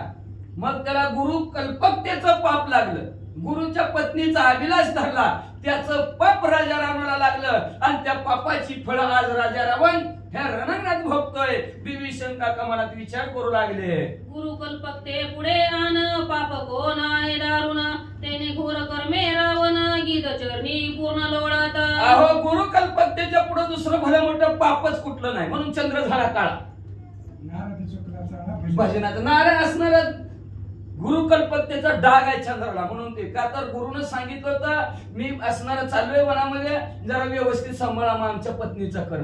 पण ह्याला वाटलं असं का सांगितलं कुणीतरी असणार कुणीतरी येईल आणि आपल्या गुरु पत्नीची छेडछाड करेल. म्हणून चंद्रदेवाने अंतर्गत प्रवेश केला. आता मला कोणी येऊ शकते गुरुच्या पत्नीजवळ. तेवढाच स्पर्श गुरुच्या पत्नीला झाला तरी अभिलाष लागला. चंद्राला डाग काळा लागला. अशा प्रकारचं म्हणजे गुरु कल्पकतेपेक्षा पुढे दुसरं पापच भलं मोठं नाही. आणि त्या पापाचं कर्म का केले कर्म त्याची भोगा आले उपजले आयुष्य मेले. किती कर्म केलं की कुणाच्या बापाला त्याचं फळ चुकत नाही. देवाच्या बापाला चुकलं नाही. श्रवण बाळाला मारलं निरापराध श्रवण बाळ हातून मेला. देवाचा बाप म्हणजे दशरथ राजे आणि त्या कर्माची फळं कर्मे झुलती ती झोला. 4 पुत्र दशरथ आला. कर्माने झोल दिला दशरथ राजाला. 4 पर्वती पाणी पाजायला 1 सुद्धा राहिलं नाही. का कर्माचं केलं पाप त्याची भोग आले. एवढंच नाही अजून परशुराम आपले हे महान असणारे ज्याच्यामुळे महाभारत घडलं गेलं असे शरपंजरी भीष्माचार्य कधीच पाप केलं नाही जीवनात. एवढं भलं मोठं होतं जीवन संपत आलं त्यांचं तर कधीच पाप केलं नाही. पापाचा विचार सुद्धा डोक्यात कधी आला नव्हता. पण एक दिवशी रथातून जात होतं. रथातून रथ गडगड करत चाललेला आहे. हातामध्ये असणारा चाबूक होता त्यांच्या आणि चाबूक असताना जात असताना अचानक रस्त्यात आडवा सरळ आला आणि त्या भीष्माचार्याला वाटलं रस्त्यात आलेला सरळ आहे. आपल्या जर चाकाखाली गेला घोड्याच्या टापाखाली जर आला तर असणारा सरळ मरल. म्हणून त्यांनी चापाच्या काठीवर सरडाला नुसतं असं उचललं आणि रस्त्याच्या बाजूला टाकलं. रस्त्याच्या बाजूला टाकल्याबरोबर सरडा फक्त 6 पल सेकंदाचा आपण म्हणतो ना पळ सेकंद मिनिट तास त्याच्या सेकंदाचा पळ भाग 6 पळ फक्त सरडा कशावर पडला? काट्यावर पडला. काट्याच्या टोकावर फक्त 6 पळ पडला आणि तिथनं खाली पडला. फक्त उचलला असा सरडा बाजूला टाकला. मरल म्हणून बरं का ती सुद्धा, पाप म्हणून नाही, मरल म्हणून. आणि म्हणून बाजूला टाकला सरडा. सरडा पडला काट्यावर, फक्त 6 पल पडला. एवढंच पाप जीवनात भीष्माचार्याच्या झालं. आणि त्या पापाचं भोग त्याला एवढं भोगावं लागलं, 6 महिने बाणाच्या टोकावर झोपावं लागलं. 6 महिने मेलाच नाही, नुसत्या बाणाच्या टोकावर सगळं रक्त बंबाळ, सगळ्या अंगातून रक्त वाहत होतं. आणि आपण जसं त्याच्यावर झोपाव काटावर, तसं ते बाणाच्या टोकावर 6 महिने झोपला. का? किती पाप झालं? फक्त वाटत आलेला सरडा असा थोडासा बाजूला टाकला. तसा हा राजा रावण गुरुकल्पकतेचं घोर पाप लागलं. म्हणून ह्या रणांगणाच्या ठिकाणी असणारा मुडकी डोळ्यात पडली, घालाची दळलच कपडू लागले. का? तर कर्म कुणाला चुकत नाही. आणि कर्म नाही चुकलेल्या कर्म देती झोला. झोल दिल्या कर्म नाही की कर्मे राम वनवासा गेला. कर्मे सीता वियोग पावले. देवाला कर्म सुटत नाही. तुम्हा मला सुटल का? सुटतच नाही. म्हणून कर्म करत असताना व्यवस्थित कर्म करा. राजा रावणासारखी अवस्था होऊ नये असं विभीषण काकाला वाटलं. भल्याचे शिकविले नायके तू सुखाचे मुख हे बरोबर आहे की? हो का? सीताराम नायके हरविली सुखे भल्या भल्याने सांगितलं तया काय फार शिकवावे. किती वेळा शिकवावे, किती वेळा शिकवलं. भल्या भल्याने सांगितलं नसावं नकावं तसं करीत जावं. त्या वाटाने गेलं की तुमच्या पदरात दुःखच पडणार. पण कोण ऐकत? मग काय सुख भेटायला का? दुःखच की, त्याच्या वाटेला दुःखच येणार म्हणले. आणि अशा प्रकारचं सुख कधी पाहिजे म्हणून मोठ्या मोठ्यांचं ऐकायचं. नाही ऐकलं राजा रावणाने, सीता माऊलीचा अभिलाष धरला. म्हणून सर्व असणार सुख जीवनात राजा रावणाच्या संपलं. अशा पापाच्या धारुळ्यात पडला म्हणतात. पंचक कनकाचा संपूर्ण घडीत सुलक्षण नवग्रहाची पावटी जाणत येते दर्शन. कुठं झोपत होता माझा राजा? कुठं झोपत होता माझा असणारा राजा रावण? असा भला मोठा असणारा सोन्याचं सिंहासन होतं. मंचक सोन्याचा होता. काय राजा रावण असं बघा, आपण लाकडाचं मिळालं आपल्याला. राजा रावणाला सोन्याचा मंचक होतं. मंचक म्हणजे आपल्या भाषेत समका खालच्या अजून खाट. पलंग तरी कुणाला कळायचं, खाट म्हणलं की सगळ्याला कळतं आता. पलंग होता त्याचा सोन्याचा. आणि त्या पलंगावर चढायचं म्हणलं तर पायऱ्या होत्या. 9 पायऱ्या होत्या. 9 पायऱ्याला काय होतं माहितीये का? ही 9 ग्रह आहेत का? कुणाला मंगळच आहे म्हणून लग्न जमाना, कुणाला बुधच आहे, कुणाला शनीच आहे, कुणाला शुक्रच आहे. ही नवग्रह आहेत ना. 9 ग्रह. 9 ग्रहाशी पालती झोपवली होती राजा रावणाने. आणि त्याच्यावर पाय देऊन आपल्या मंचकावर जायचा सोन्याच्या आणि तिथं झोपायचा. एवढा राजा रावण भला मोठा. पण आज माझा दादा कुठं झोपला? ते शरीर अजित सौरारण भूमी लोळत सर्कचंदने जे मंडित ते विदारती गाडी गिलना. हे शरीर आज असणार भलं मोठं. मग तुम्ही 9 ग्रहाचे बेडे केले तर राजा रावणाच्या मागे ग्रह दशा का लागली? अशी नारद मुनीने सांगितलं होतं की जोपर्यंत घराशी खाली मान घालून आहेत त्याच्यावर राजा रावण कुणाला ऐकणारच नाही. जेव्हा ती ग्रह वर तोंड काढतील तेव्हा राजा रावण संपल. आणि मग राजा असणारे सांगितलं ग्रह नारद मुनीनं. आणि मग ती ग्रह सरळ झाली, मंचकावरची पालती झोपलेली सरळ झाली. आणि तेव्हा राजा रावण संपला. नाहीतर ग्रहबळ किती दुर्बल असतं. आणि त्याच्यासाठी मन सांगतात एवढं नामस्मरण करा, एवढं चिंतन करा, एवढं उपास करा, ह्याला फेऱ्या मारा, ह्याला दक्षिणा मारा.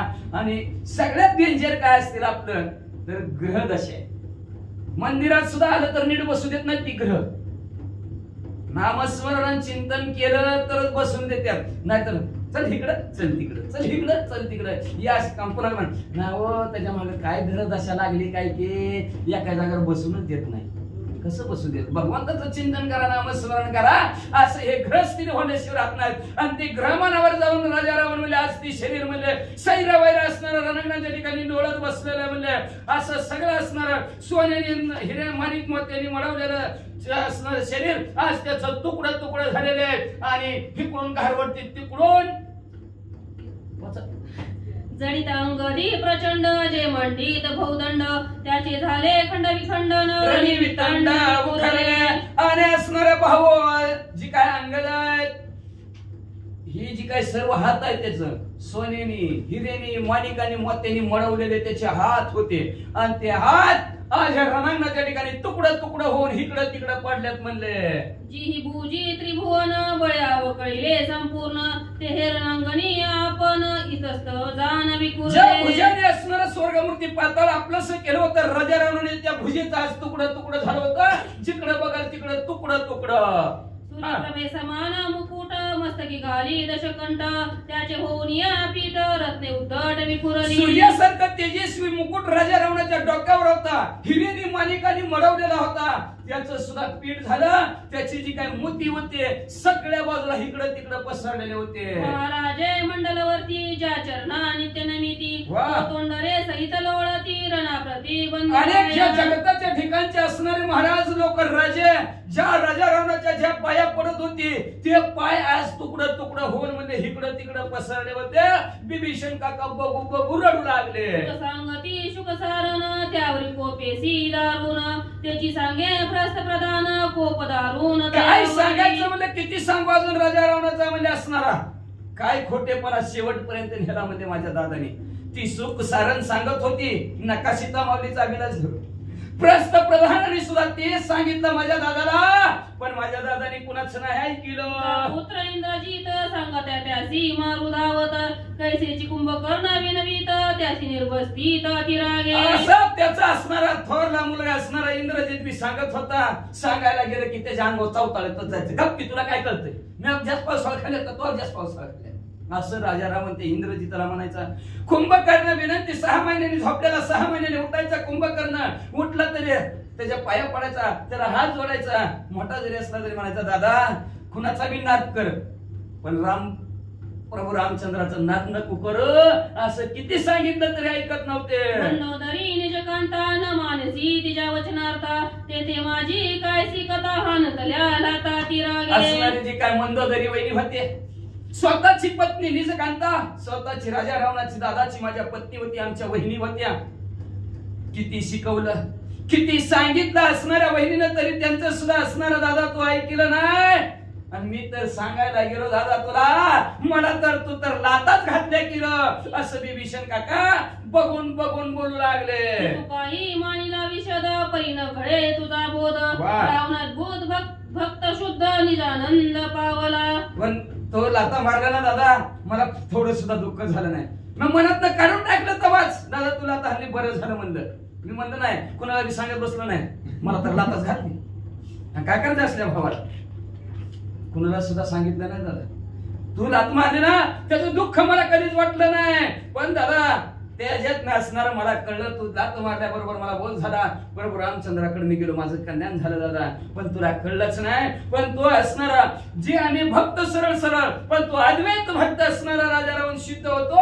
तुम्ही असणाऱ्या कधी न संपणाऱ्या आनंदाला जाऊन मिळाव असं दादाला बिभीषण काका बोलू लागलेले. सकळ कुळा देऊनी मुक्ती तुवा विरोधला रघुपती बंध तुझी अतर्की युक्ती कळली निश्चिती. दादा आजपर्यंत तू काय असं वागतो कळलंच नाही. आम्ही तुला किती सांगत होतो असं वागू नको असं वागू नको.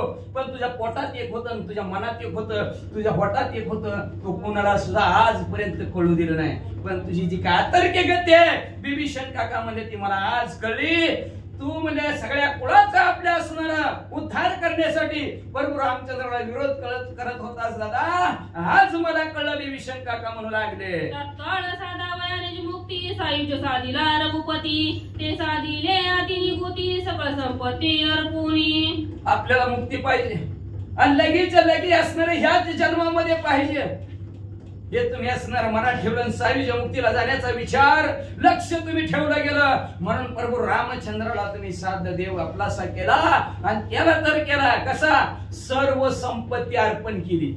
काय ठेवलं का हो त्यांनी आपली ध्येयरूपी संपत्ती सगळी प्रभू रामचंद्र काम करत मत सदंब अहंकार अशा मनशात रचना भुली सगळं प्रभू रामचंद्राला अर्पण केलं म्हणतात. सर्व स्वाविरक्त समरांगणी लंकानाथ देखून या रघुनाथ आनंद भरीत झालासी. काय असणार सर्वस्वाचा त्याग केला तुम्ही दादा रणांगणाच्या ठिकाणी. आणि जेव्हा तुम्हाला असं सर्वस्वाचा त्याग केलेल्या प्रभू रामचंद्राने पाहिलं ना, प्रभू रामचंद्राला सुद्धा अतिशय आनंद झाला असं विभीषण काका म्हणतात. त्या आनंदाचे अतिप्रीती राम जानसी सर्वानुभूती वा, वा. देह अर्पिला रघुपती भूत संतृप्ती लागून आणि त्या आनंदाच्या असणाऱ्या भरामध्ये तुम्ही प्रभू रामचंद्राला सर्व चराचरामध्ये प्रभू रामचंद्राला बघितलं. सर्व जीव मात्रामध्ये सर्वांच्या हृदयात राम आहे तुम्ही पाहिलं गेलं.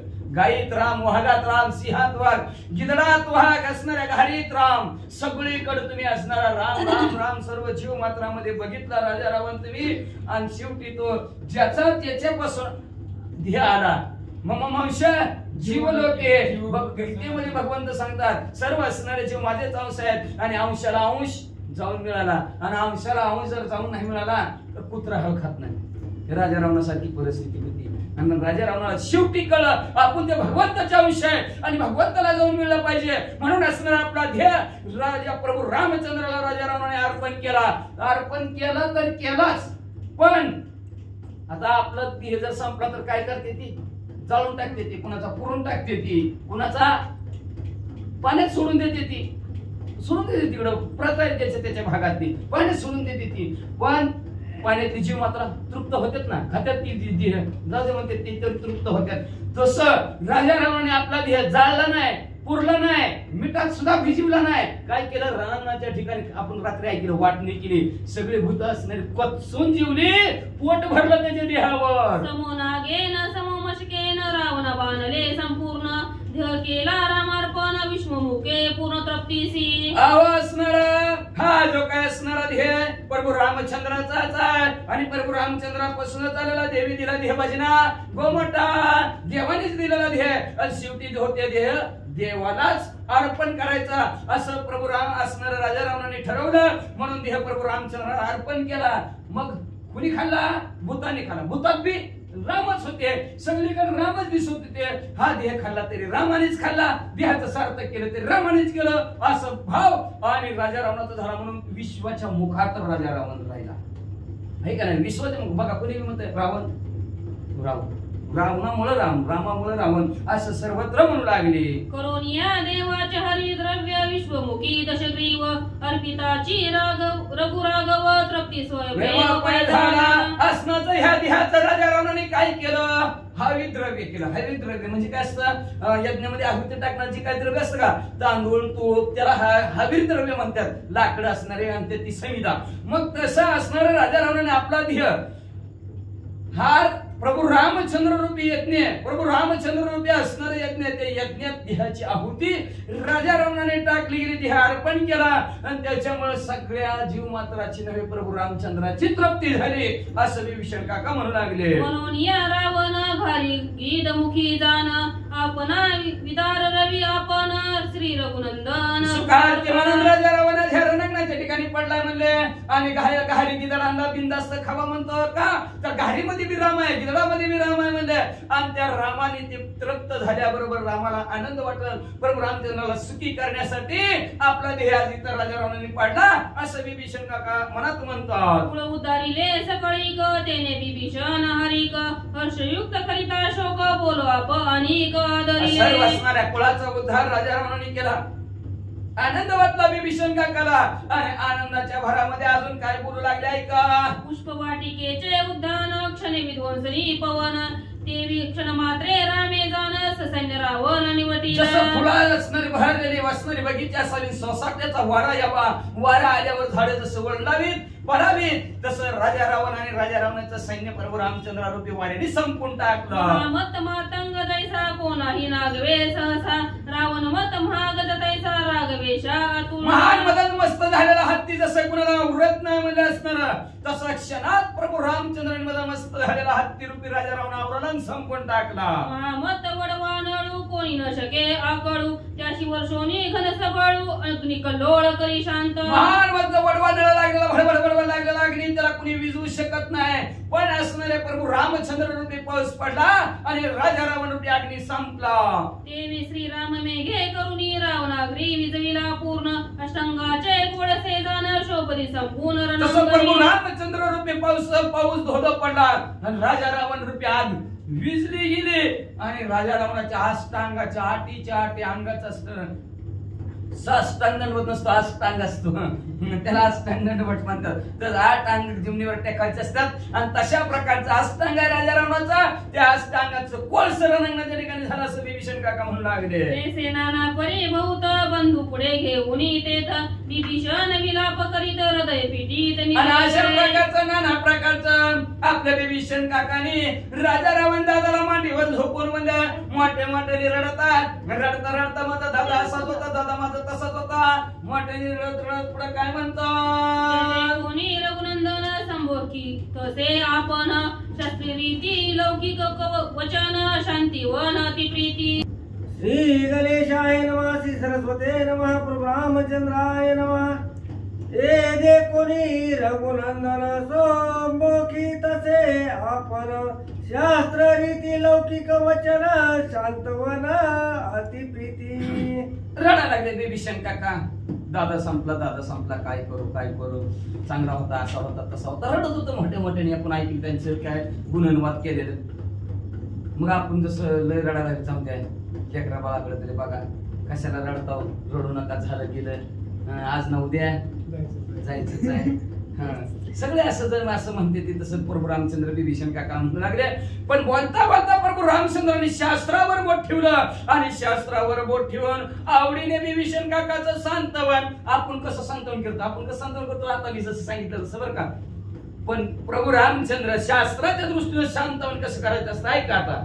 व्यर्थ न करी शोकांते न वावे झाले निवृत्ते सावध होऊन निज चित्ते सांडी परते मोहाशी. उगाच उगाच शोक करू नका विभीषण काका, रडू नका म्हणजे असणार. न व्हावे ते झाले, होऊ नाही ते झाले. आता त्याला किती सांगितलं होतं, किती सांगितलं, काही बोलत तरी ऐकत होतं का? ती ऐकत नव्हतं. बरं होणार आहे ती होणारच आहे. आज ना उद्या पिकलेलं पान गळणारच आहे, पडणारच आहे म्हणजे विभीषण काका. त्याच्यामुळे शोक करू नका, सावध व्हा, चित्ताच्या ठिकाणी सावध व्हा.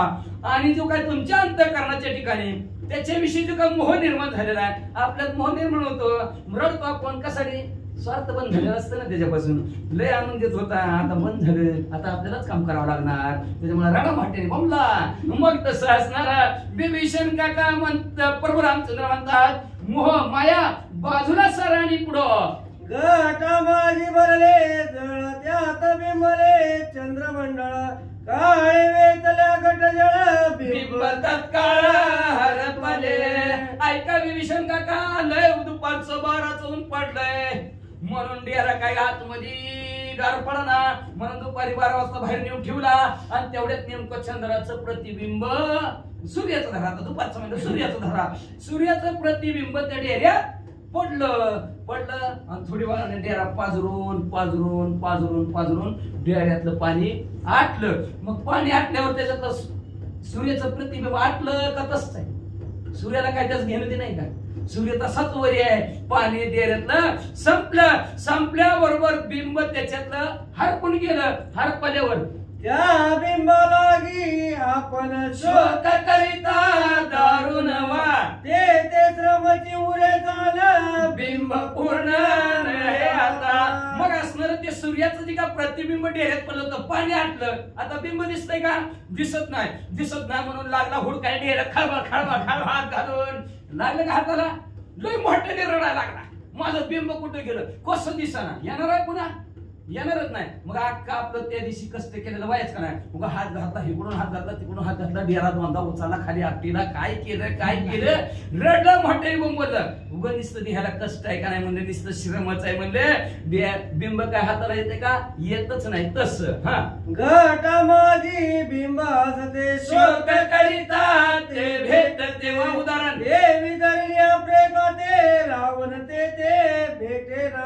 मग म्हणले असणाऱ्या त्या गाडग्यात बरोबर जाऊ द्या म्हणजे, गाडग्यात तुमचं फुटलंच नाही म्हणजे, त्याच्यात पाणी आहे म्हणजे, त्याच्यात प्रतिबिंब दिसायला लागलं म्हणजे सूर्याचं, आणि हात घालून धरायला लागला. येणार हातात?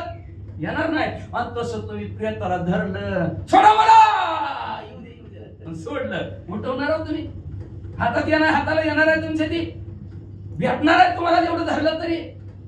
नुसतं सोडा म्हणते ती, पुन्हा सोडल्या पुढे जाते ती का? चाकलं बसलं की माघार थोडी वाहून उभे ती ऐकाय भेटायचे. वाचा मी विषय ऐक विनंती शोक करिता तुझ प्रती न भेटे लंकापती सांडी निश्चित भ्रमाते.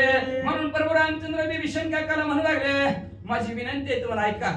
प्रभू रामचंद्र म्हणतात बरं का, उगर शोक करू नका, उगर रडू नका. म्हणजे तुम्ही दिवसभर रात्रभर किती बी दिवस रडलाव, लंकेचा राजा लंकापती येणार आहे का, भेटणार आहे का तुम्हाला? बस रो बाबा विभीषण काका लय रडायला लागला, रडू नको आता बस कर, मी आलोय. येणार आहे? एकदा ढगाच्या आड गेलेला सूर्य पुन्हा दिसतंय का? दिसत नाही रे दादा.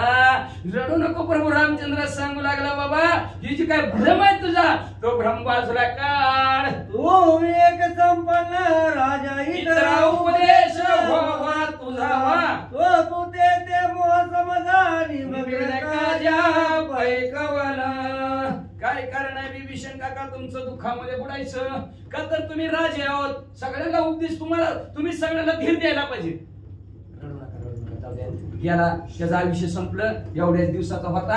आता मी उद्यापासून राजे आहे. आताच मी राजा, मी आधीच राजा आहे. लंकेचा प्रभू रामचंद्रन मला केलेला आहे, मी राजा आहे. जसं राजा रावण तुम्हाला सांभाळत होता तसं मी सांभाळतो. कुणाला चिंता नाही, कुणाला घोर नाही, सगळ्याची परिस्थिती चांगली, टायमाला पाणी, सगळ्याला कसला श्वास, सगळं काय ती जागच्या जागेवर मिळत. तुम्ही काय आता काळजी करू नका.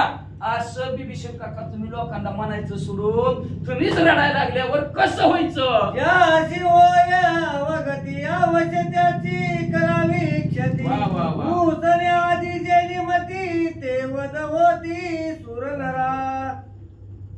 जे साधक म्हणले असणार व्यवस्थित मेलेलं नाही, लई त्रास देऊन दुसरे हे गबाळ्याच्या हातून मेला, असा मेला तसा मेला. रडा की म्हणलं, किती बी रडा त्याच्याविषयी म्हणजे असणार. अवगुणी असला किती बी रडा म्हणजे त्याच्याविषयी. पण उसण्या घाई जशाच तसं देवाबरोबर युद्ध करून मेलाय म्हणले, आणि देवाच्या हातून देवा समोर मेला म्हणले, देवाला पाहत पाहत म्हणले असणार. आणि उसण्या घाई तिकडून प्रभू रामचंद्राने जो बाण सोडेल त्याच प्रत्युत्तर तो बाण राजा रावणाने सोडलाय म्हणले. एवढं घटातटीचं युद्ध राजा रावणाचं तुमचं माझ्या झालेलं आहे म्हणले. आणि तो म्हणजे आता देवांना सुद्धा वंदनीय राजा रावण झालाय म्हणले. एवढा भला मोठा तुमचा भाऊ झालाय म्हणजे, आणि त्याच्याविषयी कशाला रडतावं म्हणजे, ते काय असा मेला वय म्हणजे धडकून फिडकून. रावणे करुणी ख्याती समरंगणी सर्व शक्ती तुच्छ करून दिया स्थिती ब्रह्मस्थिती सादरी. ह्या रणांगणाच्या ठिकाणी काय कीर्ती राजा रावणाने पसरवली ऐका विभीषण काका. आपली सर्व शक्ती पणाला लावली रणांगणाच्या ठिकाणी. पण देह जावो अथवा राहो, पांडुरंगी दड भाऊ देहाची असता लय बांध लागायला लागल्यात, नगर लय उकडायला लागले, पळा. अजिबात नाही, जागा बदला, लय उकडते इकडे, अजिबात नाही तसलं. देहाची आशा सोडून दिलेले प्रभू रामचंद्र म्हणतात, विभीषण काका देह असणार त्यांनी अतिशय तुच्छ म्हणला, देहाचे असणार विचारच केला नाही. ब्रह्मस्थितीला मंत्र पावले, आपण असणारा देहाचा विचार करतो म्हणून आपण ब्रह्मस्थितीला पोहोचत नाही. थोडी वेळ जरा बसायचं म्हणलं, 1 तास तर म्हणलं तरी बसू वाटत नाही. लगेच ह्या पायावर त्या पायावर, लगेच नाही तर इकडं तरी फेरफटका मार, तिकडं तरी फेरफटका मार, असं असणार वाटतं.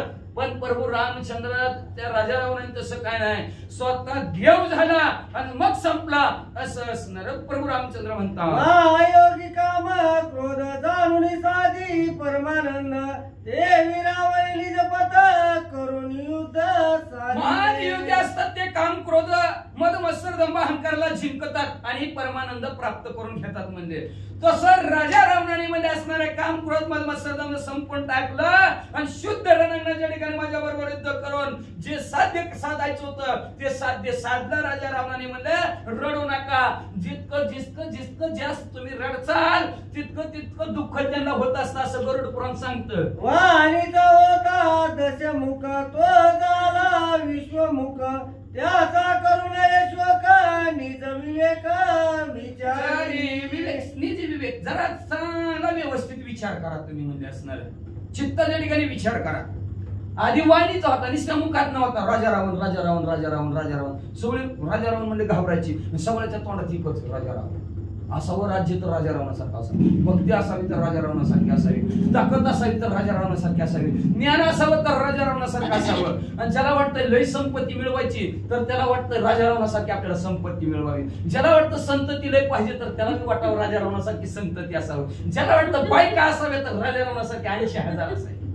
असं विश्वाचं मुख राजा रावण झाला असं प्रभू रामचंद्र विभीषण काकाला सांगणार का तर लहानापासून थोड्यापर्यंत कुठल्याही पट्टीतला माणूस असू द्या त्याच्या तोंडात आहे रावण. मानोरी शोका योग्य रावण सर्वतो नवे नवे जाण वाह. तू विभीषणा सर्वज्ञ व्यर्थ हृदयात सांडी पडते. म्हणून राजा रावण रडण्याच्या योग्यतेचा नाही, शोकाच्या योग्यतेचा राजा रावण नाहीच. प्रभू रामचंद्र सांगतात का नव्हे व नव्हे नव्हे डबल सांगतात, दुरुक्ती शब्दाची आहे. नव्हे नव्हे जसं आपण एखाद्याला सांगतो नाही पुन्हा पुन्हा सांगतो ना त्याला कळवळा म्हणायचं अंतःकरणाचं, नको रे जाऊ नको रे जाऊ. ऐक सांगते दोनदा नको रे जाऊ नको रे जाऊ. तसं किती कळवळा आहे प्रभू रामचंद्राच्या अंतःकरणात विषय. नव नव तुमचं राजा रावण मोक्षाला गेलेले आहेत, शोक करू नका. रडण्याच्या योग्यतेचा राजा रावण नाही म्हणले. विभीषणजी सर्वज्ञ तुम्हाला सर्व कळतंय, सगळं जाणते तुम्ही आत म्हणले.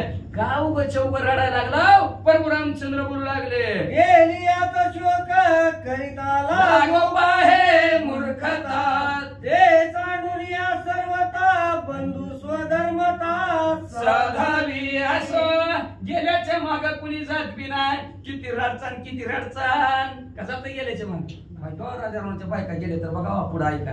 पण उद्याच्या अध्यात जाणार आहे, गेल्या मागे जाते. कोण जाणार आहे? महान मंदोदरी असणारी पतिव्रता उद्याच्या अध्यात जाणार आहे गेल्या माग. पण गेल्या माग कुणी जातच नाही म्हणले असणार. आणि गेल्याच्या माग शोक उभं करून काय उपयोग नाही म्हणले. जो लय रडतो त्याला मूर्ख म्हणतात. बघा आता थोडी कोण रडते त्याला सगळीच मूर्ख म्हणते ती. असं अशा प्रकारचं गेल्या शोक असणाऱ्या करतात लागा मूर्ख आहे म्हणतात. म्हणून असणार आता तुम्ही रडणं बाजूला सारा आणि आपला जो काय बंधूचा असणार स्वधर्माने जी बंधूची असणारी जी काही उत्तर क्रिया असेल जे असणारे विधी असेल तो सर्वच सर्व प्रभू रामचंद्र करा असं विभीषण काकाला सांगू लागले. रावणाचे अर्ध देहिक तुहा करावे आवश्यक गोत्रज पुत्र निमाल देख करता आणि दिशेना. विभीषण काकाला प्रभू रामचंद्र सांगू लागले आता राजा रावणाची उत्तर क्रिया करून टाका म्हणले. का तर राजा रावणाच्या जवळ म्हणले त्याच्या गोत्रातलं कोणच राहील नाही. 1,00,000 पोरं 1,25,00,000 नातू कुणीच राहिलं नाही. बघा एवढं होतं तरी एक सुद्धा तीर्थर्पण करायचं 10वा 13वा वर्ष सराल वर राहिला सुद्धा कुणी राहिलं नाही. राहिला फक्त आता विभीषण काका भाऊ राहिला एक, तो पण प्रभू रामचंद्राला शरण गेला होता, देवाला शरण गेला म्हणून राहिले. मग म्हणजे आता तुम्ही त्या बंधूची सर्व असणार करता कुणी दिसना. विभीषण काका तुम्ही करा. जो देवद्रोही वेदद्रोही मुख्य बाह्य याचा ब्रह्मद्रोही त्याचा शोक सर्वता पायी शास्त्रे नाही बोलिला. अहो प्रभू रामचंद्राने फक्त शास्त्रावर धर्मशास्त्रावर वट ठेवला आणि विभीषण काकाला सांगितलं जो देवाचा उच्छेद करतो, जो देवाला नाव ठेवतो, देवाचा द्वेष करतो, जो वेदाला नाव ठेवतो, शास्त्राला नाव ठेवतो आणि आपलीच असणारी बडबड अनंत वाचळ बडबड ती बरळ असं अनंत वाचन बडबड करतात किंवा असणारा ब्राह्मणांना नाव ठेवतात, ब्रह्मदेवाचे असणारी विटंबना करतात. त्याच्याविषयी रडू नये, त्याचा शोक करू नये, त्याच्याविषयी दुःख मानू नये असं धर्मशास्त्र सांगतंय. प्रभू रामचंद्र समजावून विभीषण काकाला सांगू लागले. ओ विभीषणा संवेक सांडून दुःख शोक करी बंधूचे अर्धव देहिक व्यर्थ दुःख करोनी काय. मग तुम्ही विभीषण काका सविवेक चांगलं काय ना वाईट काय तुम्हाला चांगलं कळतंय. बरं तुम्हाला एवढंच नाही मरण देहालाय का आत्म्यालाय हेही तुम्हाला चांगलं कळतं म्हणजे असताना. जसं नवीन वस्त्र जुनी काढावी नवीन घालावी तसं आत्म्याला पुढची पुढी तयार असते लगेच इकडून तिकडं असणारा तो आत्मा जात असतो. हे असं सविवेक चांगलं तुम्हाला कळतं विभीषण काका. मरण देहाला आहे का आत्म्याला म्हणजे मग कशाला उग म्हणजे असणार तुम्ही रडता दुःख करता म्हणजे तर रडणं बाजूला काढा आणि आपल्या भावाची उत्तरी क्रिया व्यवस्थित करा. रडू नका, शोक करू नका असं पुन्हा पुन्हा प्रभू रामचंद्र विभीषण काकाला सांगू लागले. आईसे सावळणी सुंदरे बुद्ध बोध प्रबोध चंद्रे सूर्यवंश प्रभाकरे दश कुमारे बोलिले. या ठिकाणी अशा प्रकारचं प्रभू रामचंद्रांनी विभीषणाला सांगितलं की ही उत्तर क्रिया तुम्ही करा, कारण महाराजांनी सांगितलं की तुमच्या कुळामधलं कुणीही राहिलेलं नाही आणि कुठलाही द्वेष, कारण का मनामध्ये कुठलाही विकल्प न करता आणि असणाऱ्या विभीषणाची ही करावी असं आणि सविस्तर त्यांना सांगितलं. जो ईश्वरा ईश्वर तो योगियाचा योगेश्वर, जो नरेंद्राचा नरेंद्र तो रघुवीर बोलिला. प्रभू रामचंद्र कसे देवाचा देव आहे, ईश्वराचा ईश्वर आहे, सर्वांना प्रबोधन करणारा आहे. प्रभू रामचंद्र हा सर्वाचा आत्माराम आहे. अशा ह्या भगवंतानं आणि असणारं प्रबोधन केलं, सांगितलं आणि ते काय सांगतात की ही उत्तर क्रिया तुम्ही करणं का योग्य आहे. आता या ठिकाणी अशा प्रकारचं प्रबोधन म्हणजे असणारं सांगण्याचं काम प्रभू रामचंद्राने केलं. ज्याचे ऐकता वचन उपनिषद पडे मौन, सद्य चित्त चमत्कारे पूर्ण समाधान जीव शिवा. या ठिकाणी उपनिषद 4 वेद 6 शास्त्र 18 पुराण आणि उपनिषद यांच्या आणि मध्ये ज्यांचा बोलण्याचा अर्थ वेदाचा तो अर्थ आमासीच ठावा, अशा प्रकारचा जो वेद आहे, 6 शास्त्र आहेत, 18 पुराण आहेत, याचं सार जर काढलं, मंथुनी नवनीता तैसे गे अनंता वाया व्यर्थ कथा सांडी मार्ग, अशा प्रकारचा सर्व साराचा सार सर्वभौम असणारा हा प्रभू रामचंद्र आणि त्यांनी बोलले, त्यांनी सांगितलं. तेने श्रीरामे आज्ञा पिता मोह गेला नदीचे केवता, सावध ओरी तत्वता झाला करिता उत्तराविधी.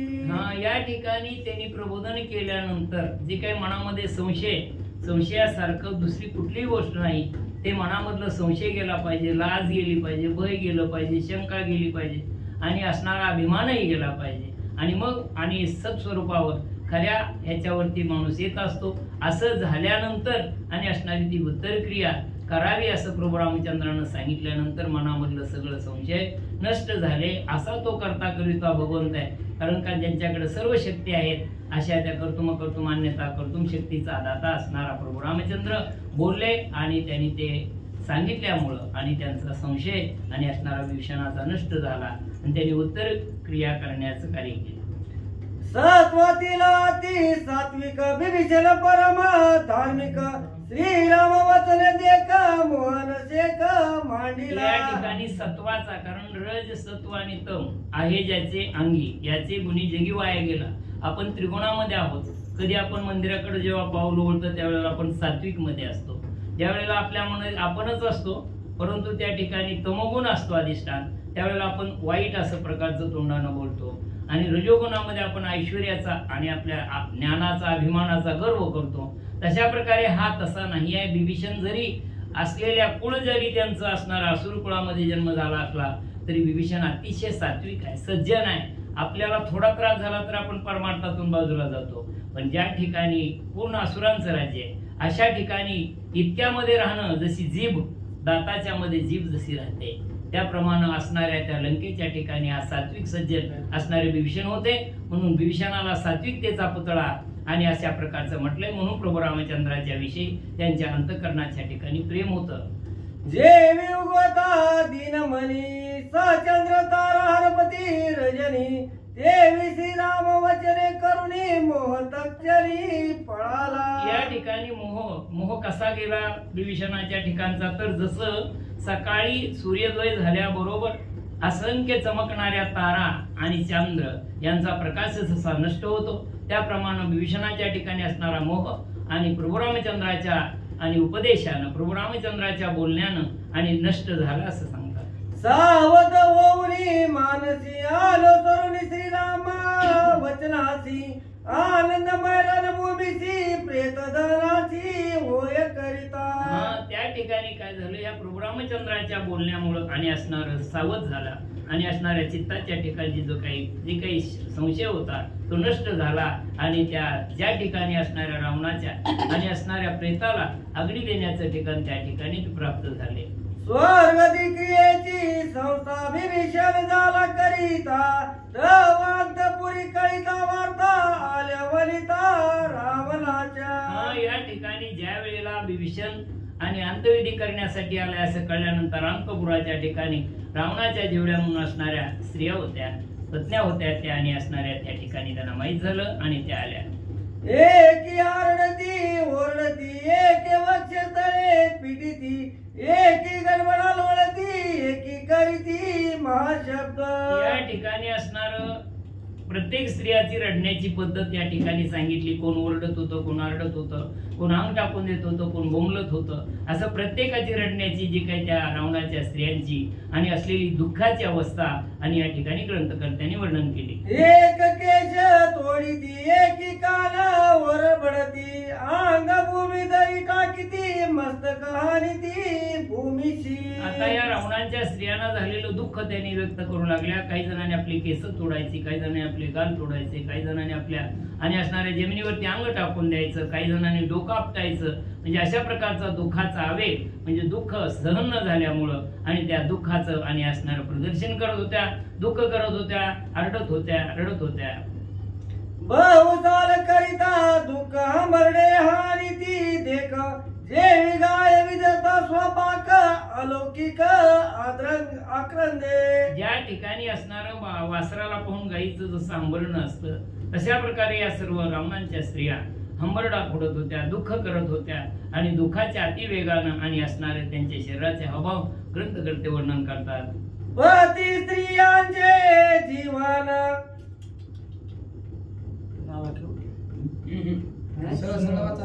पती स्त्रियांचे जीवन पती स्त्रियांचे सौभाग्य झालं जीवे जात पती विना प्रेत रूप झालं सर्वता. या ठिकाणी शास्त्रात सांगितलेलं आहे की स्त्रीचं जीवन हे वृक्षाला जसं म्हणजे असणाऱ्या वेलीचा आधार असतो. त्या वेली जशी वृक्षाच्या आधारांवर जाते तसं पतीच्या आणि आधारानं पती हाच परमेश्वर असतो आणि पतीच्या शिवाय जे जगणं असतं त्या स्त्रियाचं त्याला काही अर्थ नसतो. तिचं जीवन म्हणजे अतिशय प्रेतवत असतं. मेलेल्या शरीराला जसं आणि कितीही सजवलं तरी त्यामध्ये जीव नसतो त्याप्रमाणे पती हाच परमेश्वर, पती हाच जीव असतो त्या स्त्रीचा. तिचं जीवन म्हणजे असणारं निरर्थक असतं, शून्य असतं असं सांगतात. पती कांत्याचे निजवित पती कांत्याचे भोग समस्त पती विरते उपहत व्रत जीवित नियेचे. स्त्रिया या पतीशिवाय म्हणजे शोभायमान नाहीत. कारण का पती असणाऱ्या स्त्रीला जी शोभा आहे ती पती नसणाऱ्यानंतर त्या दुःखाचे अधिकारी होतात आणि त्यांना हतभागी म्हणजे त्यांना कुठल्याही प्रकारचं सौभाग्य, कुठल्याही प्रकारची शोभा, कुठल्याही प्रकारचा आनंद त्यांच्या जीवनामध्ये जगण्याला अर्थ राहत नाही. त्या चौकडून हतभागी होतात, चौकडून त्या तिरस्कृत होतात, चौकडून त्यांना त्रास होतो अशा प्रकारचं सांगतात की असं या रावणांच्या स्त्रियांची अवस्था वर्णन करताना हा स्त्रियास पतीशिवाय स्त्रियांचं जीवन कसं असतं हा थोडक्यात सांगतात. पती विलव्रत आचार पती विलव्रत विचार पती विलव्रत शरीर भोगोपचार ते व्रता. या ठिकाणी स्त्री पतीशिवाय जे काही भोग घेईल ते भोग व्रता म्हणजे खोटे आहे. तिचा आचार खोटा आहे, विचार खोटा आहे, तिचं जगणं खोटं आहे, तिच्या असणाऱ्या जीवनाला शून्य अशा प्रकारचा अर्थ आहे असं सांगतात. पती विलव्रता योग पती विलव्रता भोग पती विल कायचा संग पती दाग आणि वार. या ठिकाणी पती नसणाऱ्या म्हणजे परमेश्वर नसणाऱ्या ठिकाणी जशी शून्यता असते आणि असणारं त्या ठिकाणी सुख नसतं, समाधान नसतं, शांती नसते, तसं पती नाही त्या ठिकाणी असणाऱ्या त्या स्त्रियांना कुठल्याही प्रकारचा आणि सौख्य, कुठल्याही प्रकारचा आनंद त्यांच्या जीवनामध्ये राहत नाही. पती विलकायचे सुख पती विलकायचा हरिक अल्पी विषय पुरता देख अल्प नरक भोगावे. या ठिकाणी पती आहे ते सर्वस्व आहे त्यांचं. पती नसेल तर कसला हरिक म्हणजे आनंद, कसलं सुख, कसला आनंद, कसलं काय स्वास्थ्य. आणि त्या पती नसणाऱ्या स्त्रियांच्या जीवनामध्ये आणि सुख नाही, समाधान नाही, शांती नाही, आनंद नाही असं ग्रंथकर्ते सांगतात. पती विलकवलेचे रती पती विलकवलेचे प्रीती प्रतिविल नरक प्राप्ती विषय चित्ती आठवत. या ठिकाणी त्यांना पतीच्या शिवाय विषयाचं सुख नाही, कुठलं सुख नाही, संतती संपत्ती सोहळा नावडे म्हणाला अशा प्रकारचं त्यांचं जीवन होतं. आणि मग नरक म्हणजे गामी जर विषयाचं ध्यान झालं तर नरकाची प्राप्ती. कारण का पती हा परमेश्वर असतो. पतीच्या सौभाग्यामुळे आणि स्त्रीच्या जीवनाला नरनारायणाचा म्हणजे लक्ष्मी आणि नारायणाची शोभा असते. त्यांच्याशिवाय शून्य जीवन होतं असं सांगतात. आईच्या परी दुःखे दुःखिता व्रत प्राय समजता मिळाली रावण वनिता तळमळीत विलापे. या ठिकाणी विलापानं दुःखानं सगळ्या रावणांच्या वनिता म्हणजे स्त्रिया अतिशय दुःख करत होत्या. आणि त्यांच्या अक्कदण्यानं हमरडा फोडण्यानं स्वतःला आपटून घेण्यानं ओरडण्यानं आणि असणाऱ्या बोंब मारण्यानं डोकं आपटून घेण्यानं अशा प्रकारचा अतिशय अकांताने असणाऱ्या त्या रावणाच्या स्त्रियांनी मांडलेला होता. उच्च तुटलिया साप सुळी काटा रुतल्या सर्प कपाळी जळावे गळी मासोळी तेवी सकाळी तळमळती. सापाच्या फणीमध्ये काटा घुसावा किंवा आपल्या पायामध्ये एखादा काटा घुसावा. कारण का कसं आहे माश्याला पाण्याच्या बाहेर काढल्यानंतर पाण्या वेगळी मासोळी दैसा तुका तळमळी. कारण का पाण्याच्या बाहेर ज्याचं जीवन आणि जगू शकत नाही तसं या स्त्रियांचं जीवन आणि पती शिवाय झालं होतं असं सांगतात. पुष्प वाटिके माझी मातंग रिगोनिवन विधवंशी सांग देवी श्रीराम बाणे चांग रावणांग विध्वसिले. पुष्प वाटिके माझी मातंग रिगोनिवन विधवंशी सांग देवी श्रीराम बाणे चांग रावणांग विध्वसिले. या ठिकाणी रावणाचं मरण कसं झालं हे तुम्ही ऐकलेलं आहे. तुम्ही श्रोते सज्जन भाविक भक्त आहात, रामायणाचे अधिकारी आहात, सांगणारे वाचणारे ऐकणारे श्रोते सज्जन हो.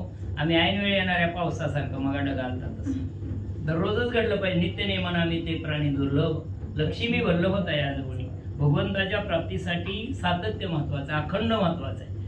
आणि या ठिकाणी रावणाच्या शरीराला रामचंद्राच्या बाणाने कसं छिन्नभिन्न केलं होतं ते कसं झालं होतं शरीर याचं वर्णन या ओळीमध्ये सांगतात की जसं म्हणजे असणारं त्या शरीराला छतवित झालं होतं. त्या शरीरावर अनेक प्रकारचे घात झालेले होते.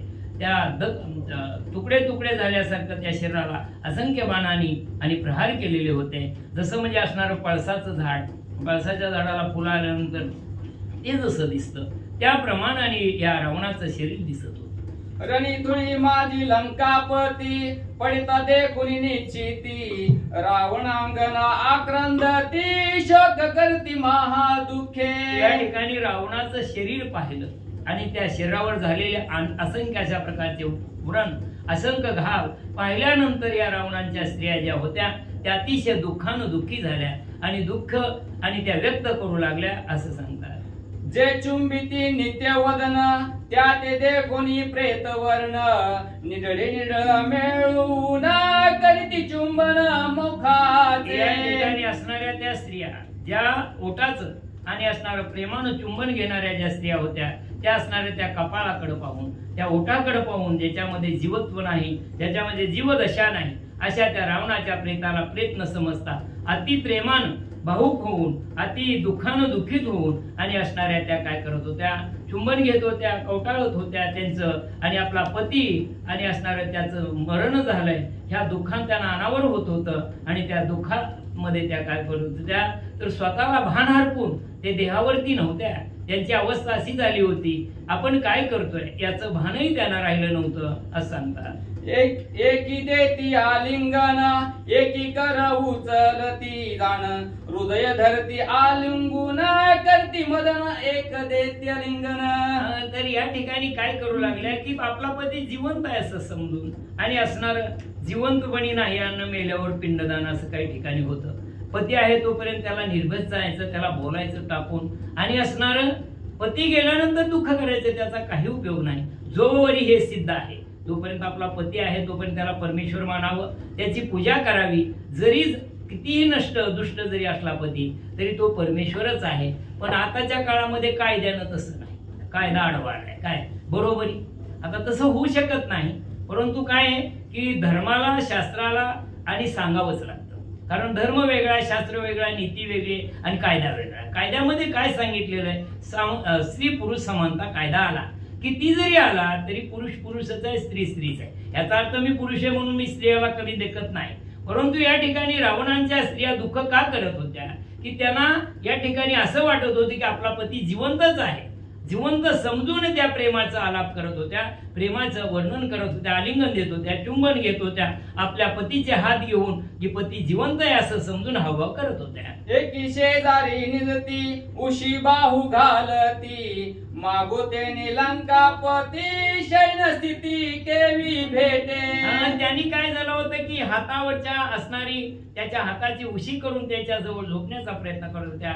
आता हा परत आपल्याला बघायला मिळणार नाही, दिसायला मिळणार नाही. हे असणारा हा गेला, कारण का हा देह गेला रे गेला की या ठिकाणी जे काही असणार ते फक्त आठवण उरणार आहे. म्हणून या असणाऱ्या सर्व स्त्रिया दुःखानं इतक्या आरंभळलेल्या होत्या, दुःखानं दुःखी झालेल्या होत्या. त्यांची अवस्था अशी झाली होती की आपण काय करतोय, हे बरोबर आहे का चूक, ह्याचं भानही त्यांना राहिलं नव्हतं. देहावरती त्या नव्हत्या, देहभान हरपलं होतं त्यांचं, त्या दुःख करत होत्या.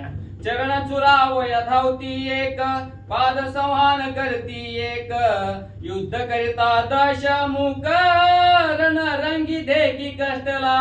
त्यांना असं वाटत होतं की थकून दमून माझा पती आलेला आहे. मग त्याचं दररोजच्या नियमाप्रमाणे पतीचं पाय दाबणं हे स्त्रीचं कर्तव्य आहे. ते दाबल्यानंतर काय होतं, वैभव वाटतं. लक्ष्मीनं जसं परमेश्वराचं नारायणाचं पाय दाबले, आता पाय दाबायचे का पाय हाणायचे ज्याचा त्याचा प्रश्न आहे. परंतु म्हणजे मला सांगावं लागेल की माझा पती दमून आलेला आहे, थकून आलाय, म्हणून दररोज त्याचे पाय दाबणं हे नित्य कर्तव्य. पण काही पाय दाबण्यासाठी लायकीचे नाही, लेझिम खेळत जर आले बिचारे तर ह्यांनी पाय सापडायचे कसे, हाही अडचण आहे. म्हणून या रावण थकलेला आहे, रावण दमलेला आहे, त्याचे पाय नित्यनेमानं दाबत होत्या, चोपत होत्या, चेपत होत्या. अशा प्रकारच्या काही रावणांच्या स्त्रिया करत होत्या. अशा प्रकारचं ग्रंथकर्ते वर्णन करतात. रणी भिडता श्रीरामासी, बहुत श्रम रावणासी, म्हणून रडती कांतासी, नाही शोकाची मर्यादा. त्यांच्या शोकाचं मर्यादाच नव्हती, म्हणजे शोकाचं वर्णनच करता येत नाही. अवर्णनीय अशा प्रकारचा शोक करत होत्या त्या. आणि असणाऱ्या प्रभू रामचंद्राबरोबर युद्ध करून रावण थकलेला आहे, दमलेला आहे, श्रांत झालेला आहे आणि म्हणून पडलाय असं समजून त्याचे हातपाय चोपण्याचा प्रयत्न करत होत्या. दुःखानं विवळ झालेल्या त्या रावण स्त्रिया होत्या. रणी भिडता श्रीरामासी, बहुत श्रम रावणासी, झाली. पडला देखुनी दशवदन, म्हणती चुड्यासी पडले खान, ओढवले मस्तक वपन, मोकळे कान दुर्दशा. या ठिकाणी खरी दशा आणि दुर्दशा, दिशा नसणाऱ्याची दुर्दशा होत असते. आणि आता कपाळाला कुंकू नाही म्हणजे कपाळ मोकळं झालं. आणि असणारे जी काही खरं जे काही सौभाग्याचं अलंकार जो होता तो गेलेला आहे. म्हणून अतिशय दुःखानं आणि दुःखी होऊन आणि असणाऱ्या रावणाच्या स्त्रिया त्या दुःखामध्ये स्वतःला भांबावून गेलेल्या होत्या. देह लोभे आक्रंदती, कान केशालांगी रडती, जेनेस लागे त्रिजगती, देह नवेचिती त्यासवे. या ठिकाणी आपला जगण्यामध्ये अर्थ नाही. आपण स्त्रीचं जगणं पुरुषाबरोबर आहे म्हणून सहगमन करावं, पती बरोबर जावं. अशा प्रकारच्या पातिव्रत्या धर्माच्या किंवा असणाऱ्या पती परमेश्वर मानणाऱ्या स्त्रियांची अवस्था होती म्हणून सांगतात. दीर्घ स्वर आक्रोंदन, अट्टहासे करती रुदन, कान केस पडले खान, वैधव्य पूर्ण ओढवले. या ठिकाणी पूर्वी काय करत होते, केश वपन करत होते. केस त्या विधवा स्त्रियांचं, कानामध्ये कुठल्याही प्रकारचा अलंकार नाही आणि असं जीवन जगण्यामध्ये काही अर्थ नाही. अशा प्रकारचं आक्रंदून मोठमोठ्यानं रडून अट्टहासानं हंबरडा फोडून आणि रावण स्त्रिया रडत होत्या. रणी करुणी रण ख्याती, साईज लादला रघुपती, आम्हा साडून लंकापती, साधली मुक्ती निजांगे. या ठिकाणी काय झालेलं आहे तर युद्धामध्ये मरण येणं म्हणजे सायुज्य, मुक्तीचा अधिकारी. या ठिकाणी प्रभू रामचंद्राने हे युद्ध केलं आणि असणारं त्यांना सायुज्य मोक्ष दिला. परंतु या ठिकाणी आम्हाला मात्र असंच हातभागी सोडलं, आम्हाला वाऱ्यावर सोडलं, आम्हाला कुणाचा आधार राहिला नाही. अशा प्रकारचं त्या स्त्रिया दुःख करत होत्या. मुकुलनी या सकळासी, गमन केले निज पदासी, आम्हा निर्विले वैधव्यासी, ना पितापाशी बैसविले. या ठिकाणी आमची अवस्था अशी झाली की गायी आणि वासराला सोडून जावी किंवा असणाऱ्या वनाच्या ठिकाणी एकट्याला सोडून द्यावं, अशा प्रकारची आमची अवस्था झाली आम्हाला. आणि कसल्याही प्रकारचा आधार राहिलेला नाही, निराधार निराश्रित अशा प्रकारचं आमचं जीवन झालं. तुम्ही मात्र मोक्षाचे अधिकारी झाला. आम्हाला तप जप यज्ञ होम कुठल्याही प्रकारची विधी न करता आमचं जीवनाचं इति कर्तव्यता, ज्यासाठी आपण जन्माला आलो असतो ते कर्तव्य करता आलं नाही, केलं नाही, करू दिलं नाही. आणि तुम्ही मात्र सायुज्य मोक्षीचा अधिकारी झालात. असं त्या रावणाबद्दल प्रभू रामचंद्राचा अधिकार, तुम्हाला सायुज्य मोक्ष मिळाला. आणि आम्ही असं वाऱ्यावरच गेलो, असं त्या दुःखानं दुःखी होत होत्या. पती निघून गेला पुढे, मागे कानके शारडे, देह लोभाचे बळ गाडे, नाही धड पुढे वैराग्य. या ठिकाणी इथं सांगतात की रडतात, पण किती रडतात. आणि काही जण अग्नीमध्ये उडी टाकायची म्हणतात, काही सती जायलाही तयार होतात. पतिव्रत्य धर्म तोही आहे, सती जाणं. सतीची चाल आपल्या भारतामध्ये बंद केली, लॉर्ड बेंटिंगने केली, राजाराम मोहनने केली. परंतु पती सवे सहगमन करणं हे म्हणजे मोक्षाचा अधिकार आहे. परंतु या ठिकाणी तसं झालं नाही म्हणतात. त्यांनी काय भीती असते, माया असते, जीवाला काय असते, माया असते. आणि ती मायाच्या मायामुळे बुलले जीवाता यांची कोण करील कियो, नुपजे नारायणी भाव नासे जीवपण. या ठिकाणी कशी अवस्था, जरी मरावं वाटत असलं आपला नवरा मेल्यावर, काही स्त्रियांना किंवा काही स्त्रिया मेल्यावर जरी पतीला मरावं वाटलं, पिंगला मेल्यानंतर जसं राजा भरतरीला वाटलं, तसं जरी वाटलं तरी मायेचं आवरणच असं आहे की लगेच तो जीव तिथं अडकून पडतो.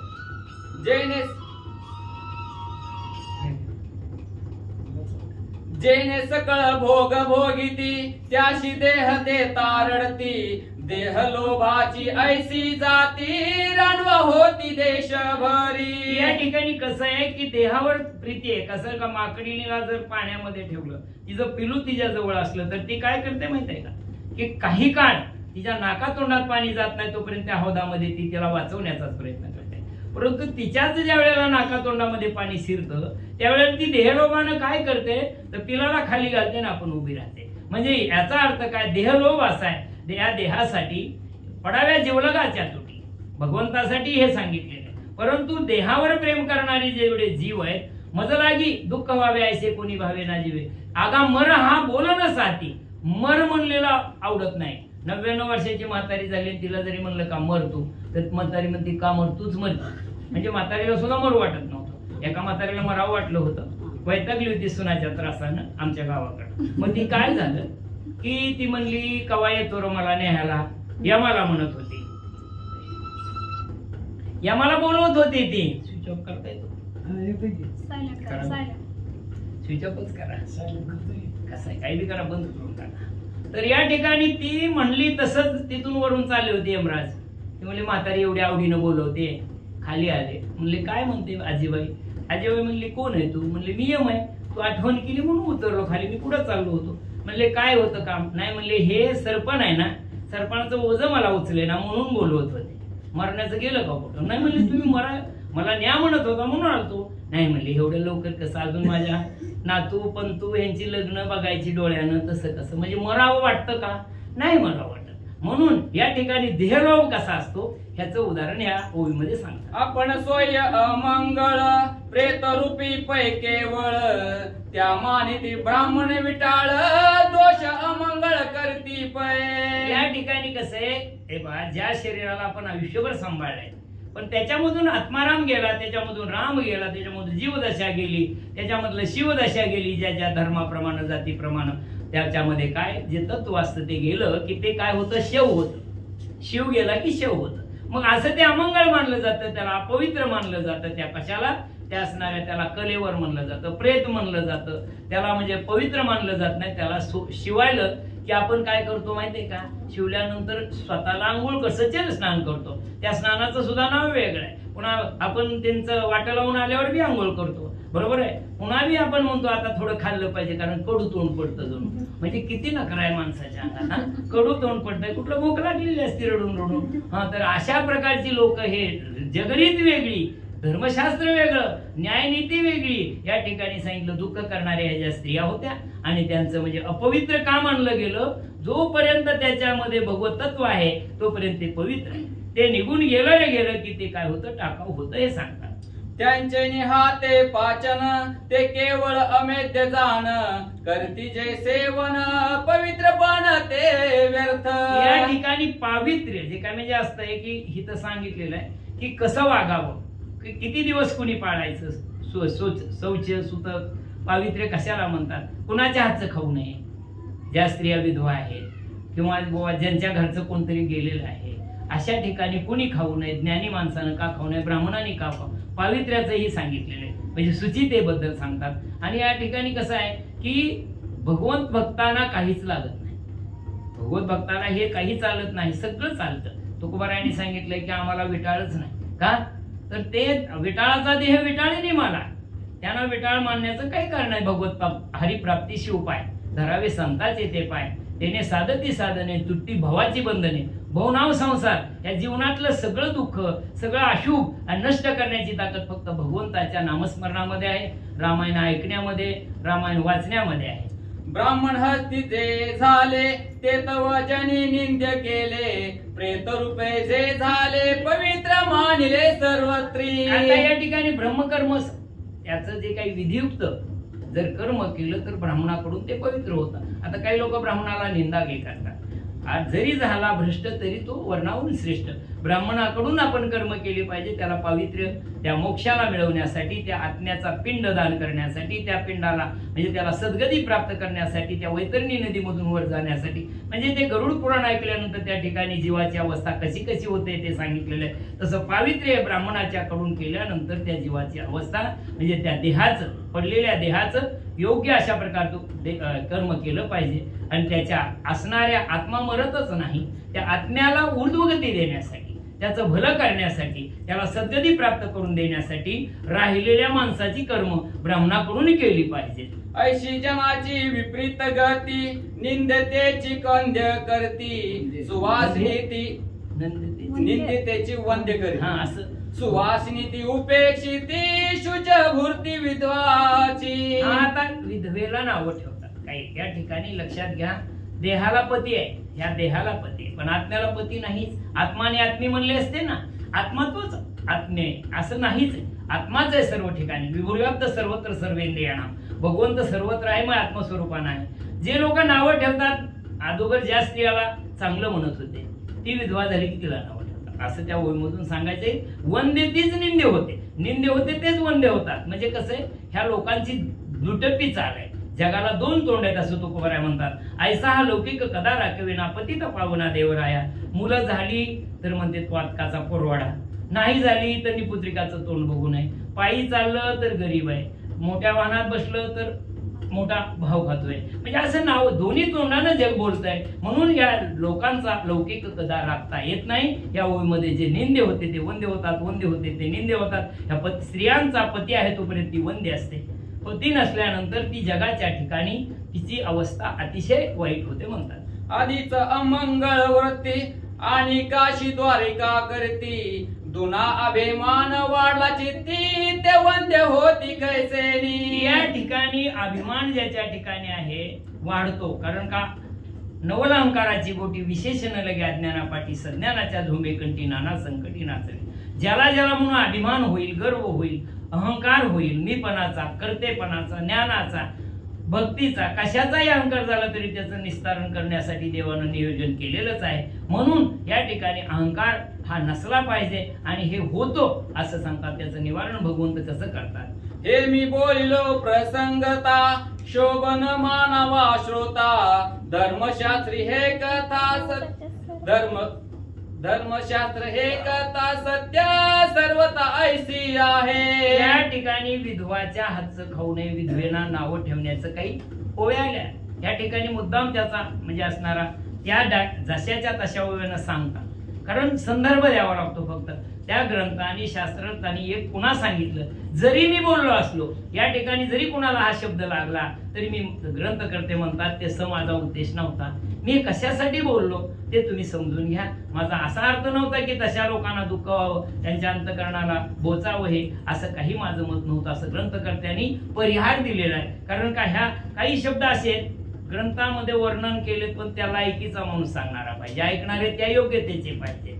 नाहीतर काय होतं माहितीये का, बोलता वाटेस होते. बोलणं सोपं आहे, आचरण महत्वाचं आहे. म्हणून या ठिकाणी मी हे जे बोललो आहे हे तुम्ही फक्त ध्वनितार्थ घ्या, संकेतार्थ घ्या, त्यातला मतितार्थ घ्या, त्यातला लक्षार्थ घ्या. या शास्त्रामध्ये आहे म्हणून मला हे सांगावं लागलं. नाहीतर कुठल्याही विद्वाना, रावणाच्या स्त्रिया असू देत नाहीतर कोणी असू दे, त्यांना नावं ठेवण्याचा किंवा त्यांचा धर्म, त्यांचा परमार्थ त्यांचा खोटा आहे असं म्हणण्याचा माझा हेतू नाही. असं निवारण आणि निराकरण त्यांनी करण्याचा ह्या ओळीमधून प्रयत्न केला. ऐशिया रावण वनिता पती दुःखे अति दुःखिता देह लोभ तळमळिता नव्हे विरक्ता देहासी. बघा ग्रंथकर्त्यांनी एकाच ओळीत सांगितलंय. जरी इतक्या अंग आपटून घेत होत्या, डोका आपटत होत्या, केस तोडत होत्या, गाल तोडत होत्या, कान ओढत होत्या, डोका आपटत होत्या, जमिनीवर देहट आपटत होत्या, तरी त्यांची देहावरलं माया संपली नव्हती. विरक्ती म्हणजे वैराग्य. वैराग्य तात्पुरतं येणारं वैराग्य वेगळं, मशान वैराग्य.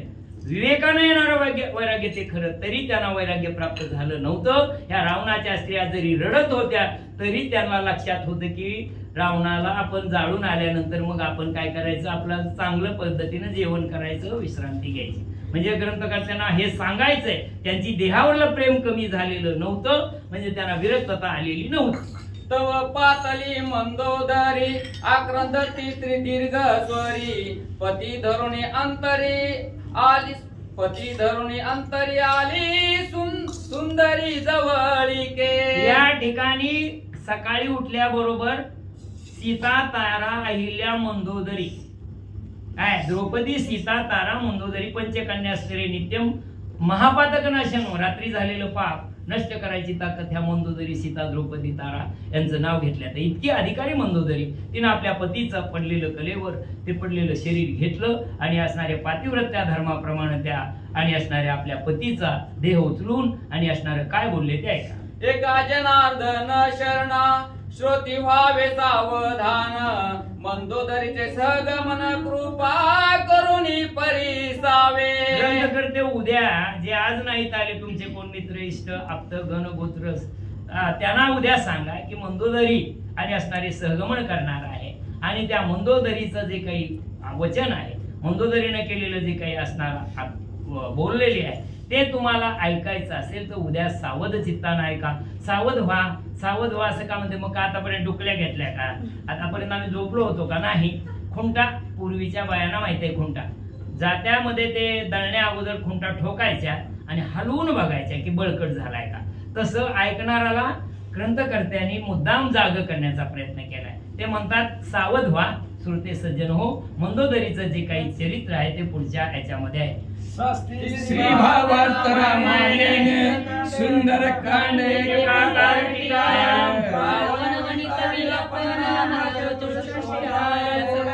कृष्णार्पणमस्तु शिवं भवन्तु पुण्डरीकाः